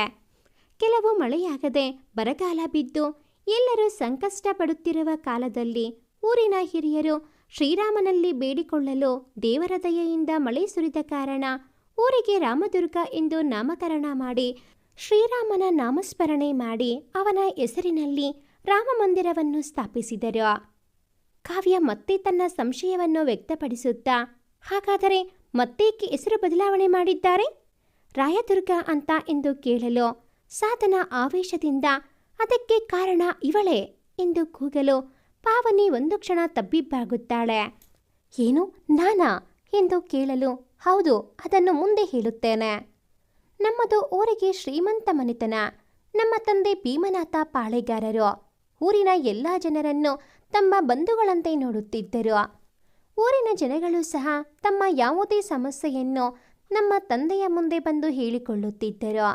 ನಮ್ಮ ತಂದೆಯವರಿಗೆ ರಾಮನಾಯ್ಕರ ಮಗಳನ್ನು ಮದುವೆ ಮಾಡಲಾಯಿತು. ರಾಮನಾಯ್ಕ ಅಂದರೆ ನಮ್ಮ ತಾತ, ವೀರಪ್ಪ ನಾಯ್ಕರ ತಂದೆ. ನಮ್ಮ ತಾತನಿಗೆ ನಮ್ಮ ಅಮ್ಮ ಭಾಗೀರಥಿ ಹಾಗೂ ವೀರಪ್ಪ ನಾಯ್ಕರು ಇಬ್ಬರೇ ಸಂತಾನ. ವೀರಪ್ಪ ನಾಯ್ಕರಿಗೆ ತಮ್ಮ ತಂಗಿ ಭಾಗೀರಥಿ ಅಂದರೆ ಪಂಚಪ್ರಾಣ. ತನ್ನ ತಂಗಿಯ ಮದುವೆಯನ್ನು ನಮ್ಮ ತಂದೆ ಭೀಮನಾಥ ಪಾಳೆಗಾರರಿಗೆ ಮದುವೆ ಮಾಡಿದ ಮೇಲೆ ವೀರಪ್ಪ ನಾಯ್ಕರಿಗೂ ಮದುವೆ ಮಾಡಲಾಯಿತು. ನಮ್ಮ ಮಾವನಿಗೆ 2 ಗಂಡು ಮಕ್ಕಳು ಹುಟ್ಟಿದ ಮೇಲೆ ನಮ್ಮ ತಾಯಿಗೆ ಇನ್ನೂ ಮಕ್ಕಳಾಗದ ಕಾರಣ 2 ಮನೆಗಳಲ್ಲಿ ವೈಮನಸ್ಸು ಏರ್ಪಟ್ಟಿತ್ತು. ನಾಯ್ಕರ ಮನೆಯ ಯಾವುದೇ ಜನ ನಮ್ಮ ಮನೆಗೆ ಬರಲು ಅಪ್ಪ ಬಿಡುತ್ತಿರಲಿಲ್ಲ. ಅಮ್ಮ ತವರಿನ ಸಂಬಂಧವನ್ನು ಮುರಿದುಕೊಂಡರೂ ಮನಸ್ಸಿನಲ್ಲಿ ಕೊರಗುತ್ತಿದ್ದರು. ಮದುವೆಯಾಗಿ 5 ವರ್ಷಗಳ ನಂತರ ನಮ್ಮ ತಾಯಿಗೆ ದೇವರ ಆಶೀರ್ವಾದದಂತೆ ನಾವಿಬ್ಬರು ಅವಳಿ ಮಕ್ಕಳು ಹುಟ್ಟಿದಾಗ ಎಲ್ಲರ ಸಂತಸಕ್ಕೆ ಪಾರವೇ ಇರಲಿಲ್ಲ. ಆಗ ಮತ್ತೆ ನಮ್ಮ 2 ಮನೆತನಗಳ ನಡುವಿನ ವೈಮನಸ್ಸು ಕರಗಿ 2 ಕುಟುಂಬಗಳು ನೆಮ್ಮದಿ ಹೊಂದಲು ನಮ್ಮಿಬ್ಬರಿಗೂ ನಮ್ಮ ಮಾವನವರೇ ಹೆಸರಿಟ್ಟರು. ನಮ್ಮ ಅಕ್ಕನಿಗೆ ಅನುಪಮ ಹಾಗೂ ನನಗೆ ನಿರುಪಮ ಎಂದು ಹೆಸರಿಡಲು ಎಲ್ಲರೂ ಸಂತಸಗೊಂಡರು. ವರ್ಷಗಳು ಉರುಳಿದವು. ನಾವಿಬ್ಬರು ಮದುವೆ ವಯಸ್ಸಿಗೆ ಬಂದಾಗ ನಮ್ಮ ತಾಯಿ ತನ್ನ ಅಣ್ಣನ ಮಗನಿಗೆ ಅನುಪಮಾಳನ್ನು ತಂದುಕೊಳ್ಳಬೇಕು ಎಂದಾಗ ಮಾವ ಬೇಡಮ್ಮ, ಅನುಪಮಾಳನ್ನು ಹೊರಗೆ ಕೊಡೋಣ. ನನಗೆ ನಿರುಪಮಾಳನ್ನು ನಮ್ಮನೆ ಸೊಸೆ ಮಾಡಿಕೊಳ್ಳಲು ಮನಸ್ಸಿದೆ ಎಂದು ತಮ್ಮ ಅಭಿಪ್ರಾಯವನ್ನು ತಿಳಿಸಿದಾಗ ಭಾಗೀರಥಿ, ಅಣ್ಣ ಇಬ್ಬರು ಅವಳಿ ಮಕ್ಕಳು, ಅವರಲ್ಲಿ ನಿಮಿಷಗಳ ಅಂತರವಷ್ಟೇ ಇದೆ. ಆದರೂ ದೊಡ್ಡ ಮಗಳು ಅಂದರೆ ನಮ್ಮ ಅನುಪಮಾನೆ. ಅವಳನ್ನು ಬಿಟ್ಟು ನೀರೂನ ಹೇಗೆ ಎಂದು ಯೋಚಿಸಲು ಅದು ಆಗಲ್ಲಮ್ಮ. ನಮ್ಮ ಅನೋಜ್ ನಿರುಪಮಾಳನ್ನು ಮನಸಾರೆ ಮೆಚ್ಚಿದ್ದಾನೆ, ಅದಕ್ಕೆ ಹಾಗೆ ಹೇಳಿದ್ದು ಎಂದು ಸಾಧನ ಹೇಳುತ್ತಿದ್ದಾಗ ಪಾವನಿ ಒಮ್ಮೆಲೆ ಜೋರಾಗಿ, ಸಾಕು ಮುಚ್ಚೆ ಬಾಯಿ, ಇನ್ನೂ ಎಷ್ಟು ಅಂತ ಕತೆ ಉಲ್ಟಾ ಮಾಡಿ ಹೇಳುತ್ತೀಯಾ ಅನುಪಮ ಪಾಳೆಗಾರ ಎಂದಾಗ ಸಾಧನ ಒಂದು ಕ್ಷಣ ಬೆಚ್ಚಿ ಬೀಳುತ್ತಾಳೆ. ಅವಳ ಮುಖ ವಿವರಣವಾಗುತ್ತದೆ. ಪಾವನಿ ಮುಂದುವರೆದು, ಯಾಕೆ ನನಗೂ ಏನೂ ನೆನಪಿಲ್ಲ ಅಂತ ನಿನಗೆ ಏನು ತೋಚುತ್ತೋ ಅದನ್ನೇ ಹೇಳುತ್ತಾ ಇದ್ದೀಯಾ? ನಿನ್ನ ಎಲ್ಲ ಮಾತನ್ನು ನಂಬಲು ನಾನು ಹಳೆಯ ನಿರುಪಮ ಅಲ್ಲ ಎಂದಾಗ ಸಾಧನ ನಡುಗುವ ಧ್ವನಿಯಲ್ಲಿ, ನಿನಗೆ ಎಲ್ಲ ಎಂದು ರಾಗ ಎಳೆಯಲು ಪಾವನಿ, ನನಗೆ ಎಲ್ಲ ನೆನಪಾಗಿದೆ ಎಂದಾಗ ಎಲ್ಲರೂ ಒಂದು ಕ್ಷಣ ಆಶ್ಚರ್ಯದಿಂದ ನೋಡುತ್ತಾರೆ. ಕಾವ್ಯ ಮುಂದೆ ಬಂದು, ಪಾವನಿ ಏನು ಹೇಳ್ತಾ ಇದ್ದೀಯೇ ಎಂದಾಗ ಪಾವನಿ ಕಣ್ಣೀರು ಹಾಕುತ್ತಾ, ಹೌದು ಕಾವ್ಯ, ನನಗೆ ಎಲ್ಲ ನೆನಪಾಗಿದೆ. ನಿಜ ಏನೆಂದು ನಾನು ಹೇಳುತ್ತೇನೆ ಕೇಳಿ ಎಂದು ತನ್ನ ಬದುಕಿನ ರಹಸ್ಯವನ್ನು ಬಿಚ್ಚಿಡುತ್ತಾಳೆ. ಪಾವನಿಳಿಗೆ ನೆನಪಾಗಿದೆ ಎಂಬ ಮಾತನ್ನು ಸಾಧನ ಅರಗಿಸಿಕೊಳ್ಳಲಾಗದ ಸ್ಥಿತಿಗೆ ತಲುಪಿದ್ದಳು. ಕಾವ್ಯ ಏನ್ ನಡೆಯುತ್ತಿದೆ ಎಂಬ ಗೊಂದಲಕ್ಕೆ ಸಿಲುಕಿ ಪಾವನಿಳಿಗೆ ನಿಜ ಹೇಳಲು ಕೇಳುತ್ತಾಳೆ. ಸತ್ಯ ಬಯಲಿನ ಕತೆ ಆರಂಭ. ಹೌದು, ಸಾಧನ ಹೇಳಿದ ಎಲ್ಲ ವಿಷಯವೂ ಸಂಪೂರ್ಣವಾಗಿ ಉಲ್ಟಾ ಹೇಳಿದ್ದಾಳೆ. ಅವಳು ಹೇಳಿದ ಹಾಗೆ ನಿರುಪಮ ಅವಳಲ್ಲ, ನಾನು ಎಂದಾಗ ಒಂದು ಕ್ಷಣ ಎಲ್ಲರೂ ಶಾಕ್ ಆಗುತ್ತಾರೆ. ಅದನ್ನು ಸಾಕ್ಷಿ ಸಮೇತ ಆಮೇಲೆ ಹೇಳುತ್ತೇನೆ. ಮೊದಲಿಗೆ ಈ ಅನುಪಮ ನಿರುಪಮ ಕಥೆಯನ್ನು ಪೂರ್ಣವಾಗಿ ಕೇಳಿ ಎಂದು ತನ್ನ ಕಥೆಯನ್ನು ಎಳೆ ಎಳೆಯಾಗಿ ಬಿಚ್ಚಿಡುತ್ತಾಳೆ. ಅವಳು ಹೇಳಿದ ಹಾಗೆ ನಮ್ಮ ತಂದೆ ತಾಯಿಗೆ ನಾವು ಅವಳೇ ಮಕ್ಕಳು. ಇಬ್ಬರಲ್ಲಿ ಯಾವುದೇ ವ್ಯತ್ಯಾಸವೂ ಇರದ ಕಾರಣ ಕೆಲವೊಮ್ಮೆ ನಮ್ಮ ತಾಯಿಗೆ ನಮ್ಮಿಬ್ಬರಲ್ಲಿ ಯಾರು ಅನುಪಮ ಯಾರು ನಿರುಪಮ ಎಂಬ ಗೊಂದಲವಾದದ್ದೂ ಇದೆ. ಆದರೆ ಈ ಗೊಂದಲವೇ ನನ್ನ ಜೀವನವನ್ನು ನರಕ ಮಾಡಿದ್ದು ಎಂದರೆ ತಪ್ಪಾಗಲಾರದು. ನಮ್ಮಿಬ್ಬರಿಗೂ ನಮ್ಮ ತಂದೆ ತಾಯಿ ಮದುವೆ ಮಾಡಬೇಕು ಎಂದು ಯೋಚಿಸುವ ಹೊತ್ತಿನಲ್ಲಿ ನಮ್ಮ ಮಾವ ನನ್ನನ್ನು ಅನೋಜ್ ಮೆಚ್ಚಿದ್ದಾನೆ ಎಂದಾಗ ನಮ್ಮ ತಾಯಿ ಬೇಡ, ಅನುಪಮಾಳನ್ನು ನಿಮ್ಮ ಸೊಸೆ ಮಾಡಿಕೊಳ್ಳಲು ಕೇಳುವುದಕ್ಕೂ ಒಂದು ಕಾರಣವಿತ್ತು. ಅದೇನೆಂದರೆ ನನಗೆ ಇರುವ ತೊದಲುವಿಕೆ ಸಮಸ್ಯೆ. ಆದರೆ ಮಾವ ಒತ್ತಾಯ ಮಾಡಿ ಅನೋಜ್ ತುಂಬ ಪ್ರೀತಿ ಮಾಡುತ್ತಿದ್ದಾನೆ ಎಂದಾಗ ವಿಧಿ ಇಲ್ಲದೆ ನಮ್ಮ ಮದುವೆ ಮಾಡಲಾಯಿತು. ಆದರೆ ಅಲ್ಲೇ ಎಲ್ಲರೂ ತಪ್ಪಿತ್ತು ಎಂದು ಪಾವನಿ ಕಣ್ಣೀರು ಹಾಕಲು ಕಾವ್ಯ ಮುಂದೆ ಬಂದು, ಯಾಕೆ ಪಾವನಿ, ಅನೋಜ್ ಮೆಚ್ಚಿ ಮದುವೆ ಆದ ಮೇಲೆ ಏನು ಸಮಸ್ಯೆ ಎಂದು ಕೇಳಲು ಪಾವನಿ ಕಣ್ಣೀರು ಒರೆಸಿಕೊಂಡು ಮುಂದುವರಿಯುತ್ತಾಳೆ. ನಮ್ಮ ಮೊದಲನೇ ರಾತ್ರಿ ನಾನು 108 ಕನಸು ಹೊತ್ತು ನನ್ನ ನಲ್ಲನಿಗಾಗಿ ಕಾಯುತ್ತಿರಲು ಅವರು ಬಂದರು. ನಾವು ಚಿಕ್ಕ ವಯಸ್ಸಿನಿಂದಲೂ ಒಟ್ಟಿಗೆ ಬೆಳೆದಿದ್ದರು. ಈಗ ಮದುವೆಯ ಬಂಧನದಿಂದ ಮನದಲ್ಲಿ ಏನೋ ಭಯ ನಾಚಿಕೆ. ಅವರು ಬಂದು ನನ್ನ ಜೊತೆಗೆ ಒಂದೇ ಒಂದು ಮಾತನ್ನೂ ಆಡದೆ ಮಲಗಿಕೊಂಡಾಗ ಮೊದಲ ಘಾಸಿ ಆಗಿದ್ದು.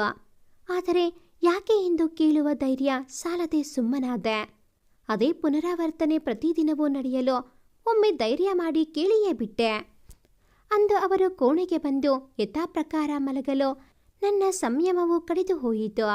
ಅವರಿಗೆ ನೇರವಾಗಿ ಕೇಳಿದೆ, ನನ್ನನ್ನು ಅಷ್ಟು ಮೆಚ್ಚಿ ಮದುವೆಯಾಗಿ ಹೀಗೇಕೆ ಈ ರೀತಿ ದೂರ ಮಾಡುತ್ತಿದ್ದೀರಿ ಎಂದಾಗ ಅವರಿಂದ ಬಂದ ಉತ್ತರ ನನ್ನನ್ನು ಕುಸಿದು ಬೀಳುವಂತೆ ಮಾಡಿತು. ನಾನು ಯಾವಾಗ ನಿನ್ನ ಪ್ರೀತಿ ಮಾಡಿದೆ?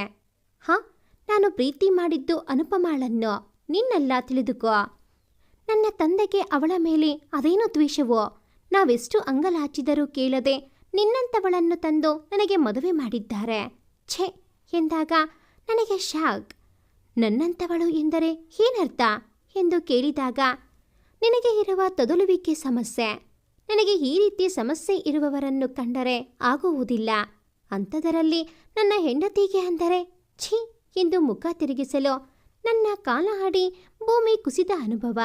ಕಣ್ಣು ಮಂಜಾಯಿತು, ಕುಸಿದು ಬಿದ್ದು ಬಿಟ್ಟೆ. ಮೊದಲೇ ಸೂಕ್ಷ್ಮ ಸ್ವಭಾವದ ನಿರುಪಮ ತನ್ನ ಗಂಡನ ಮಾತಿನಿಂದ ನೊಂದಿಕೊಳ್ಳಲು ತನ್ನ ತೊದಲುವಿಕೆ ಸಮಸ್ಯೆಯನ್ನು ದೂಷಿಸುತ್ತಾಳೆ. ಅಮ್ಮ ಸಹ ನನ್ನ ತೊದಲುವಿಕೆಗೆ ಬೈಯುತ್ತಿದ್ದಳು. ಅಕ್ಕನೂ ಸಹ ನಾನು ಎಷ್ಟು ಕೀಳಾಗಿ ನೋಡುತ್ತಿದ್ದಳು. ಈಗ ನನ್ನ ಮೆಚ್ಚಿ ಮದುವೆಯಾಗಿದ್ದಾರೆ ಎಂದು ತಿಳಿದಿದ್ದ ಅನೋಜ್ ಸಹ ನನ್ನ ತಿರಸ್ಕಾರ ಮಾಡಿದರಲ್ಲ ಎಂದು ಬಿಕ್ಕುತ್ತಾ ಮಲಗುತ್ತಾಳೆ. ಆದರೆ ಅವಳಿಗೆ ತಿಳಿಯದ ಹಾಗೆ ನಕಾರಾತ್ಮಕ ಅಂಶ ಅವಳ ತಲೆಯಲ್ಲಿ ಹೊಕ್ಕಿದ ಕಾರಣ ಮುಂದಿನ ಅನಾಹುತವನ್ನು ಊಹಿಸಲು ಯಾರಿಂದಲೂ ಸಾಧ್ಯವಾಗಲಿಲ್ಲ. ಬೆಳಗ್ಗೆ ಎಚ್ಚರವಾದಾಗ ಅತ್ತೆಯ ಮಾತುಗಳನ್ನು ಕೇಳಿಸಿಕೊಂಡು ಒಂದು ಕ್ಷಣ ಬೆಚ್ಚುತ್ತಾಳೆ. ಅಲ್ಲಿ ಅನುಪಮ ಎಷ್ಟು ಚಲವೆ, ಆದರೆ ಈ ನಿರುಪಮ ನೋಡಲು ಕಪ್ಪು, ಅದರ ಮೇಲೆ ತೊದಲುವಿಕೆ. ನಿಮಗೆ ಬುದ್ಧಿ ಇಲ್ಲ. ನಮ್ಮ ಅನೋಜ್ಗೆ ಅವಳಲ್ಲಿ ಮನಸ್ಸು ಅಂದ್ರೆ ನಂಗೇಕೋ ನಂಬಲು ಆಗುತ್ತಿಲ್ಲ ಎಂದಾಗ ನಾಯಕರು, ನಿರುಪಮ ಬಂಗಾರ ಕಣೆ, ಅವಳ ನ್ಯೂನ್ಯತೆ ನೋಡಬೇಡ, ಅವಳ ಗುಣ ನೋಡೆ ಎಂದು ಹೇಳಿದಾಗ ನಿರುಪಮ ಮಾವನ ಮಾತಿಗೆ ಸಂತಸಗೊಳ್ಳಲು ಅನೋಜ್ನ ಮಾತಿಗೆ ಅವಳ ಮನಸ್ಸು ಛಿದ್ರವಾಗುತ್ತದೆ. ಅನೋಜ್ ನಿರುಪಮಾಳನ್ನು ಕರೆದುಕೊಂಡು ಹೊರಗೆ ಹೋಗಿ ಬಾ ಎಂದ ಅಪ್ಪನ ಮಾತಿಗೆ, ನೋಡಪ್ಪ ಅವಳ ಮುಖ ಕಂಡ್ರೇನೆ ನನಗೆ ಆಗ್ತಿಲ್ಲ, ಇನ್ನವಳನ್ನು ಹೊರಗೆ ಕರೆದುಕೊಂಡು ಹೋಗೋದಾ? ಅದು ನಾನು ಸತ್ರೂ ಆಗದ ಮಾತು ಎಂದು ಹೊರಟು ಹೋಗುತ್ತಾನೆ. ನಿರುಪಮ ದುಃಖದಲ್ಲಿ ಗಂಡನಿಗೂ ಬೇಡವಾದ ನಾನು ಈ ಮನೆಯಲ್ಲಿ ಇರುವುದು ಬೇಡ ಎಂದು ಹೋಗುತ್ತಿರುವವಳನ್ನು ಅತ್ತೆ ತಡೆದು, ನೋಡು ನಿರುಪಮ, ಹೇಗೂ ಮದುವೆ ಆಗಿ ಹೋಗಿದೆ, ಅವನನ್ನು ಹೇಗಾದರೂ ಮಾಡಿ ಹೊಲಿಸಿಕೋ ಎಂದು ಬುದ್ಧಿ ಹೇಳಿದಾಗ ನಿರುಪಮಾಗೂ ಅವರ ಮಾತು ಸರಿ ಎನಿಸಿ ತನ್ನ ನಿರ್ಧಾರ ಬದಲಿಸುತ್ತಾಳೆ. ರಾತ್ರಿ ಮನೆಗೆ ಬಂದ ಅನೋಜ್ನ ಜೊತೆಗೆ ಪ್ರೀತಿಯಿಂದ ಮಾತನಾಡಲು ಕೋಪದಲ್ಲಿ ಅವಳನ್ನು ದೂರ ತಳ್ಳಿದ ಅನೋಜ್, ನಿನಗೆ ಎಷ್ಟು ಬಾರಿ ಹೇಳಬೇಕು, ನಾನು ಪ್ರೀತಿ ಮಾಡಿದ್ದು ಅನುನ. ಅವಳನ್ನು ಬಿಟ್ಟು ಮತ್ತೆ ಯಾರಿಗೂ ನನ್ನ ಹೆಂಡತಿಯಾಗುವ ಯೋಗ್ಯತೆ ಇಲ್ಲ ಎಂದು ಅರುಚಲು ನಿರುಪಮ ತಾಳ್ಮೆ ಮೀರಿ, ನಾನ್ ನಿಮ್ಮ ಹೆಂಡತಿ, ನನ್ನ ಮುಂದೆ ಬೇರೆ ಅವಳಿಗೆ ಹೆಂಡತಿ ಎನ್ನಲು ಮನಸ್ಸಾದರೂ ಹೀಗೆ ಬರುತ್ತೆ ಎಂದು ಕೇಳಲು ಅವಳನ್ನು ತಳ್ಳಿ ಹೊರಗೆ ಹೊರಟ ಅನೋಜ್ನಿಗೆ, ಅನೋಜ್, ನನ್ನ ದೂರ ಮಾಡಬೇಡಿ, ನನ್ನ ಬಿಟ್ಟು ದೂರ ಮಾಡಬೇಡಿ ಎಂದು ತೊದಲುತ್ತಾ ಕುಸಿದು ಬಿದ್ದಳು. ಹೀಗೆ ದಿನಗಳು ಉರುಳಿದರೂ ಅನೋಜ್ನ ಪ್ರೀತಿ ಪಡೆಯುವಲ್ಲಿ ವಿಫಲವಾಗುವುದರಿಂದ ನಿರುಪಮ ಹುಚ್ಚಿಯಂತಾಗುತ್ತಾಳೆ. ಹೊರಗೆ ಅತ್ತೆ ಕರೆದ ಕೂಗಿಗೆ ಎತ್ತಲು ನೋಡುತ್ತಾ ಬಂದ ನಿರುಪಮಾಳ ಸ್ಥಿತಿ ಕಂಡು ನಾಯಕರಿಗೆ ಸಂಕಟವಾಗುತ್ತದೆ. ಅತ್ತೆ, ನೋಡು ನಿರುಪಮ, ನಿಮ್ಮ ಸಂಬಂಧ ಸರಿ ಹೋಗೋ ಹಾಗೆ ಕಾಣ್ತಿಲ್ಲ, ಅದಕ್ಕೆ ನಾನೊಂದು ನಿರ್ಧಾರ ಮಾಡಿದ್ದೇನೆ ಎಂದಾಗ ಅವರತ್ತ ನೋಡಿದ ನಿರುಪಮಾಳ ಕಣ್ಣಿಂದ ಮೊದಲ ಹನಿ ಜಾರಿದ್ದು. ನಮ್ಮ ಅನೋಜ್ನಿಗೆ ಅನುಪಮ ಜೊತೆಗೆ ಮದುವೆ ಮಾಡೋಣ, ನಿನಗೆ ಬೇಕಾದ ಸವಲತ್ತು ನಾವು ಕೊಡುತ್ತೇವೆ ಎಂದಾಗ ನಿರುಪಮ ಒಂದು ಕ್ಷಣ ಬೆಚ್ಚಿ ಬೀಳಲು ಸವರಿಸಿಕೊಂಡು, ಅತ್ತೆ, ನಿಮಗೆ ಕೈ ಮುಗಿಯುತ್ತೇನೆ, ದಯವಿಟ್ಟು ನನಗೆ ಅನ್ಯಾಯ ಮಾಡಬೇಡಿ ಎಂದು ಕೇಳಿಕೊಂಡರೂ ಅವರ ಮನಸ್ಸು ಕರಗುವುದಿಲ್ಲ. ನಿರುಪಮ ಕೋಪದಲ್ಲಿ, ನಾನು ಮದುವೆಯಾಗಲು ಬಿಡುವುದಿಲ್ಲ ಎನ್ನಲು ಅತ್ತೆ ಕೋಪದಲ್ಲಿ, ಸಾಕ್ ಮಾಡೆ, ನಿನ್ನ ಯೋಗ್ಯತೆಗೆ ಗಂಡನನ್ನು ಒಲಿಸಿಕೊಳ್ಳುವ ಯೋಗ್ಯತೆ ಇಲ್ಲ, ಇನ್ನು ಎಷ್ಟು ದಿನ ಅಂತ ಕನಸು ಕಾಣುತ್ತಾ ಕಾಯೋದು ಎಂದು ಅವಳನ್ನು ಮನೆಯಿಂದ ಆಚೆ ಹಾಕಲು ಎಳೆದುಕೊಂಡು ಹೋಗುತ್ತಿರುವ ಹೆಂಡತಿಗೆ ಏನೂ ಹೇಳದ ಮಾವನ ಮೌನ ಅವಳ ಎಲ್ಲ ಆಸೆಗೆ ತಣ್ಣೀರು ಎರಚಿದಂತಾಗುತ್ತದೆ. ನೀರುಳನ್ನು ಹೊರಗೆ ಹಾಕಿದ ಅತ್ತೆ ಬಾಗಿಲು ಹಾಕಲು ಅವಳ ಕೊನೆಯ ಆಸೆಯಂತೆ ಅನುಪಮಾಳನ್ನು ಒಪ್ಪಿಸಿ ಈ ಮದುವೆಯಿಂದ ಹಿಂದೆ ಸರಿಯಲು ಕೇಳಿಕೊಳ್ಳಬೇಕು ಎಂದು ಎದ್ದು ತನ್ನ ತವರು ಮನೆಗೆ ಹೋಗುತ್ತಾಳೆ. ಮನೆಗೆ ಬಂದ ಮಗಳನ್ನು ಸಂತಸದಿಂದ ಸ್ವಾಗತಿಸಿದ್ದ ತಾಯಿಗೆ ಎಲ್ಲ ವಿಚಾರ ಹೇಳಿದಾಗ ಅವರು ಸಮಾಧಾನ ಮಾಡಿ, ಅನುಪಮ ಹೊರಗೆ ಬಾ ಎಂದಾಗ ಹೊರಗೆ ಬಂದ ಅಕ್ಕನಿಗೆ ಮದುವೆಯಿಂದ ಹಿಂದೆ ಸರಿ ಎಂದು ಕೇಳಿಕೊಳ್ಳಲು ಮೊದಲೇ ಪ್ರೀತಿ ಕಳೆದುಕೊಂಡ ಅನುಪಮ ಸಹ ನಿರುಪಮಾಳ ಮೇಲೆ ದ್ವೇಷ ಸಾಧಿಸುವ ದಿಸೆಯಿಂದ ಅವಳ ಮಾತನ್ನು ತಳ್ಳಿ ಹಾಕುತ್ತಾಳೆ. ಎಷ್ಟೇ ಗೋಗರೆದರೂ ಅವಳ ಮಾತನ್ನು ಕೇಳದ ಅಕ್ಕನ ಮೇಲೆ ನಿರುಪಮಾಳಿಗೆ ಕೊನೆಯ ದಾರಿಯೂ ತಪ್ಪುತ್ತದೆ. ಮರುದಿನ ಮನೆಗೆ ಬಂದ ಅನೋಜ್ ಅನುಪಮಾಳನ್ನು ಹೊರಗೆ ಕರೆದುಕೊಂಡು ಹೋಗುತ್ತಿರಲು ನಿರುಪಮಾಳ ಸಹನೆಯ ಕಟ್ಟೆ ಸಂಪೂರ್ಣವಾಗಿ ಕುಸಿಯಲು ತಲೆಯಲ್ಲಿ ವಿಚಿತ್ರ ಯೋಚನೆ ಮೂಡಲು ಕೊನೆಯ ಪ್ರಯತ್ನ ಎಂಬಂತೆ ಅವರ ಹಿಂದೆಯೇ ಹೋದ ನಿರುಪಮ ಅವರಿಬ್ಬರ ಆತ್ಮೀಯತೆ ನೋಡಿ ಅವಳ ಮನಸ್ಸು ಸಂಪೂರ್ಣ ಸ್ಥಿಮಿತ ಕಳೆದುಕೊಳ್ಳುತ್ತದೆ. ಅನೋಜ್, ನನಗೆ ಮೋಸ ಮಾಡಬೇಡಿ, ನಾನು ನಿಮ್ಮ ಹೆಂಡತಿ, ದಯವಿಟ್ಟು ನನ್ನ ಸ್ವೀಕರಿಸಿ ಎಂದು ಅಂಗಲಾಚಿದರು. ಅವನ ಮನಸ್ಸು ಕರಗದೆ ಇರುವುದನ್ನು ನೋಡಿ ನಿರುಪಮ ಹಾಗೆ ಹಿಂಬಾಲಿಸುತ್ತಾ ಮೂವರು ಬೆಟ್ಟದ ತುದಿಗೆ ಹೋಗಲು ತನ್ನ ನಿಯಂತ್ರಣ ಕಳೆದುಕೊಂಡು ನೀರು ಕೋಪದಲ್ಲಿ ಅವನನ್ನು ತಳ್ಳಿಬಿಡಲು ಅನುಪಮ ಗಾಬರಿಯಿಂದ ಚೀರಲು ತಾನು ಏನು ಮಾಡುತ್ತಿದ್ದೇನೆ ಎಂಬ ಪರಿವು ಇಲ್ಲದೆ ಹುಚ್ಚಿಯಂತೆ, ಪಾಪಿ, ನನ್ನ ವಿಧವೆ ಮಾಡಿದೆ ಅಲ್ವಾ ಎಂದು ಜೋರಾಗಿ ನಗಲು ಅನುಪಮ ಅಳುತ್ತಾ, ಅನೋಜ್, ನಿನ್ನ ಬಿಟ್ಟು ಬದುಕುವ ಶಕ್ತಿ ಇಲ್ಲ ಎಂದು ಗೋಳಾಡುವುದನ್ನು ನೋಡಿದ ನಿರುಪಮ ಕೋಪದಲ್ಲಿ, ಹಾಗಾದರೆ ನೀನು ಸಾಯೆ ಎಂದು ಅರಚಲು ಅನುಪಮ ಅಳುತ್ತಾ, ಅಯ್ಯೋ ಪಾಪಿ, ನನ್ನ ಪ್ರೀತಿಯನ್ನು ದೂರ ಮಾಡಿದ ನಿನಗೆ 7 ಜನ್ಮದಲ್ಲಿ ಪ್ರೀತಿ ಸಿಗಬಾರದು ಎಂದು ಶಪಿಸಲು ನೀರು ಕೋಪದಲ್ಲಿ ಅವಳನ್ನು ತಳ್ಳಲು ಹೋದಾಗ ಆಯ ತಪ್ಪಿ ಕೆಳಗೆ ಬೀಳುವಾಗ ಆಸರೆಗೆ ಕೈ ಚಾಚಿದರೂ ಅನುಪಮ ಅವಳಿಗೆ ಸಹಾಯ ಮಾಡದೆ ಅವಳನ್ನು ತಳ್ಳಿಬಿಡುತ್ತಾಳೆ. ಪಾವನಿ ಅಮ್ಮ ಎಂದು ಚೀರಿ ಪ್ರಜ್ಞೆ ತಪ್ಪಿ ಬಿದ್ದು ಬಿಡಲು ಗಾಬರಿಯಲ್ಲಿ ಕಾವ್ಯ ಬಂದು ಅವಳನ್ನು ಹಿಡಿದು ಮಲಗಿಸುತ್ತಾಳೆ. ಪ್ರಜ್ಞೆ ತಪ್ಪಿ ಬಿದ್ದ ಪಾವನಿಯನ್ನು ಮಂಚದ ಮೇಲೆ ಮಲಗಿಸಿ ಹೊರಬಂದ ಕಾವ್ಯ ನಾಯಕರಿಗೆ ಕೇಳಲು, ನಾಯಕರು, ಹೌದು, ಅವರು ಹೇಳಿದ ಎಲ್ಲ ಮಾತುಗಳು ನಿಜ, ಆದರೆ ಏನು ಹೇಳಿ ಎಂದಾಗ, ಅದು ಅವತ್ತು ನನ್ನ ಮಗನನ್ನು ಕಳೆದುಕೊಂಡು ನಾವೆಲ್ಲ ದುಃಖದಲ್ಲಿ ಇದ್ದಾಗ ನಿರುಪಮ ಬಂದು, ಮಾವ, ಅನುಪಮ ಮತ್ತು ಅನೋಜ್ ಬೆಟ್ಟದ ಮೇಲಿನಿಂದ ಜಾರಿ ಬಿದ್ದರು, ನಾನು ಎಷ್ಟೇ ಪ್ರಯತ್ನ ಪಟ್ಟು ಅವರಿಬ್ಬರನ್ನು ಉಳಿಸಿಕೊಳ್ಳಲು ಆಗಲಿಲ್ಲ ಎಂದು ಕಣ್ಣೀರು ಹಾಕಲು ನಮ್ಮ ವೆಂಕಟ ಕೇಳಿದ, ನೀವೇಕೆ ಅಲ್ಲಿ ಹೋಗಿದ್ದು ಎಂದಾಗ ನಿರುಪಮ, ಅಕ್ಕಾನೆ ಬಲವಂತ ಮಾಡಿ ಹೊರಗೆ ಸುತ್ತಾಡಿಕೊಂಡು ಬರೋಣ ಎಂದು ಕರೆದುಕೊಂಡು ಹೋದಳು ಎಂದಾಗ ನಾವೆಲ್ಲರೂ ಅವಳ ಮಾತನ್ನೇ ನಂಬಿದೆವು.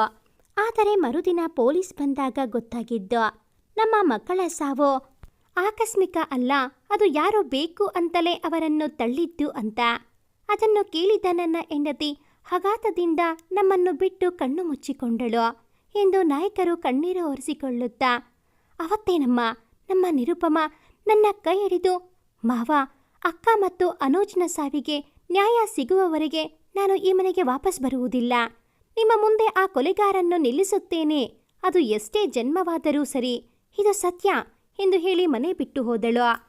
ಆದರೆ 30 ವರ್ಷಗಳ ನಂತರ ಈ ಇಬ್ಬರು ಹುಡುಗಿಯರು ಬಂದು ಹೇಳುವುದು ನೋಡಿದರೆ ಯಾರನ್ನು ನಂಬಬೇಕೋ, ಯಾರನ್ನು ಬಿಡಬೇಕೋ, ಯಾರು ನಿರುಪಮ, ಯಾರು ಅನುಪಮ ಒಂದು ತಿಳಿಯುತ್ತಿಲ್ಲ ಎಂದು ತಲೆ ಹಿಡಿದು ಕಣ್ಣು ಮುಚ್ಚಿ ಕುಳಿತುಕೊಂಡ ನಾಯಕರನ್ನು ನೋಡಿ ಎಲ್ಲರ ಕಣ್ಣು ತುಂಬಿ ಬರುತ್ತದೆ.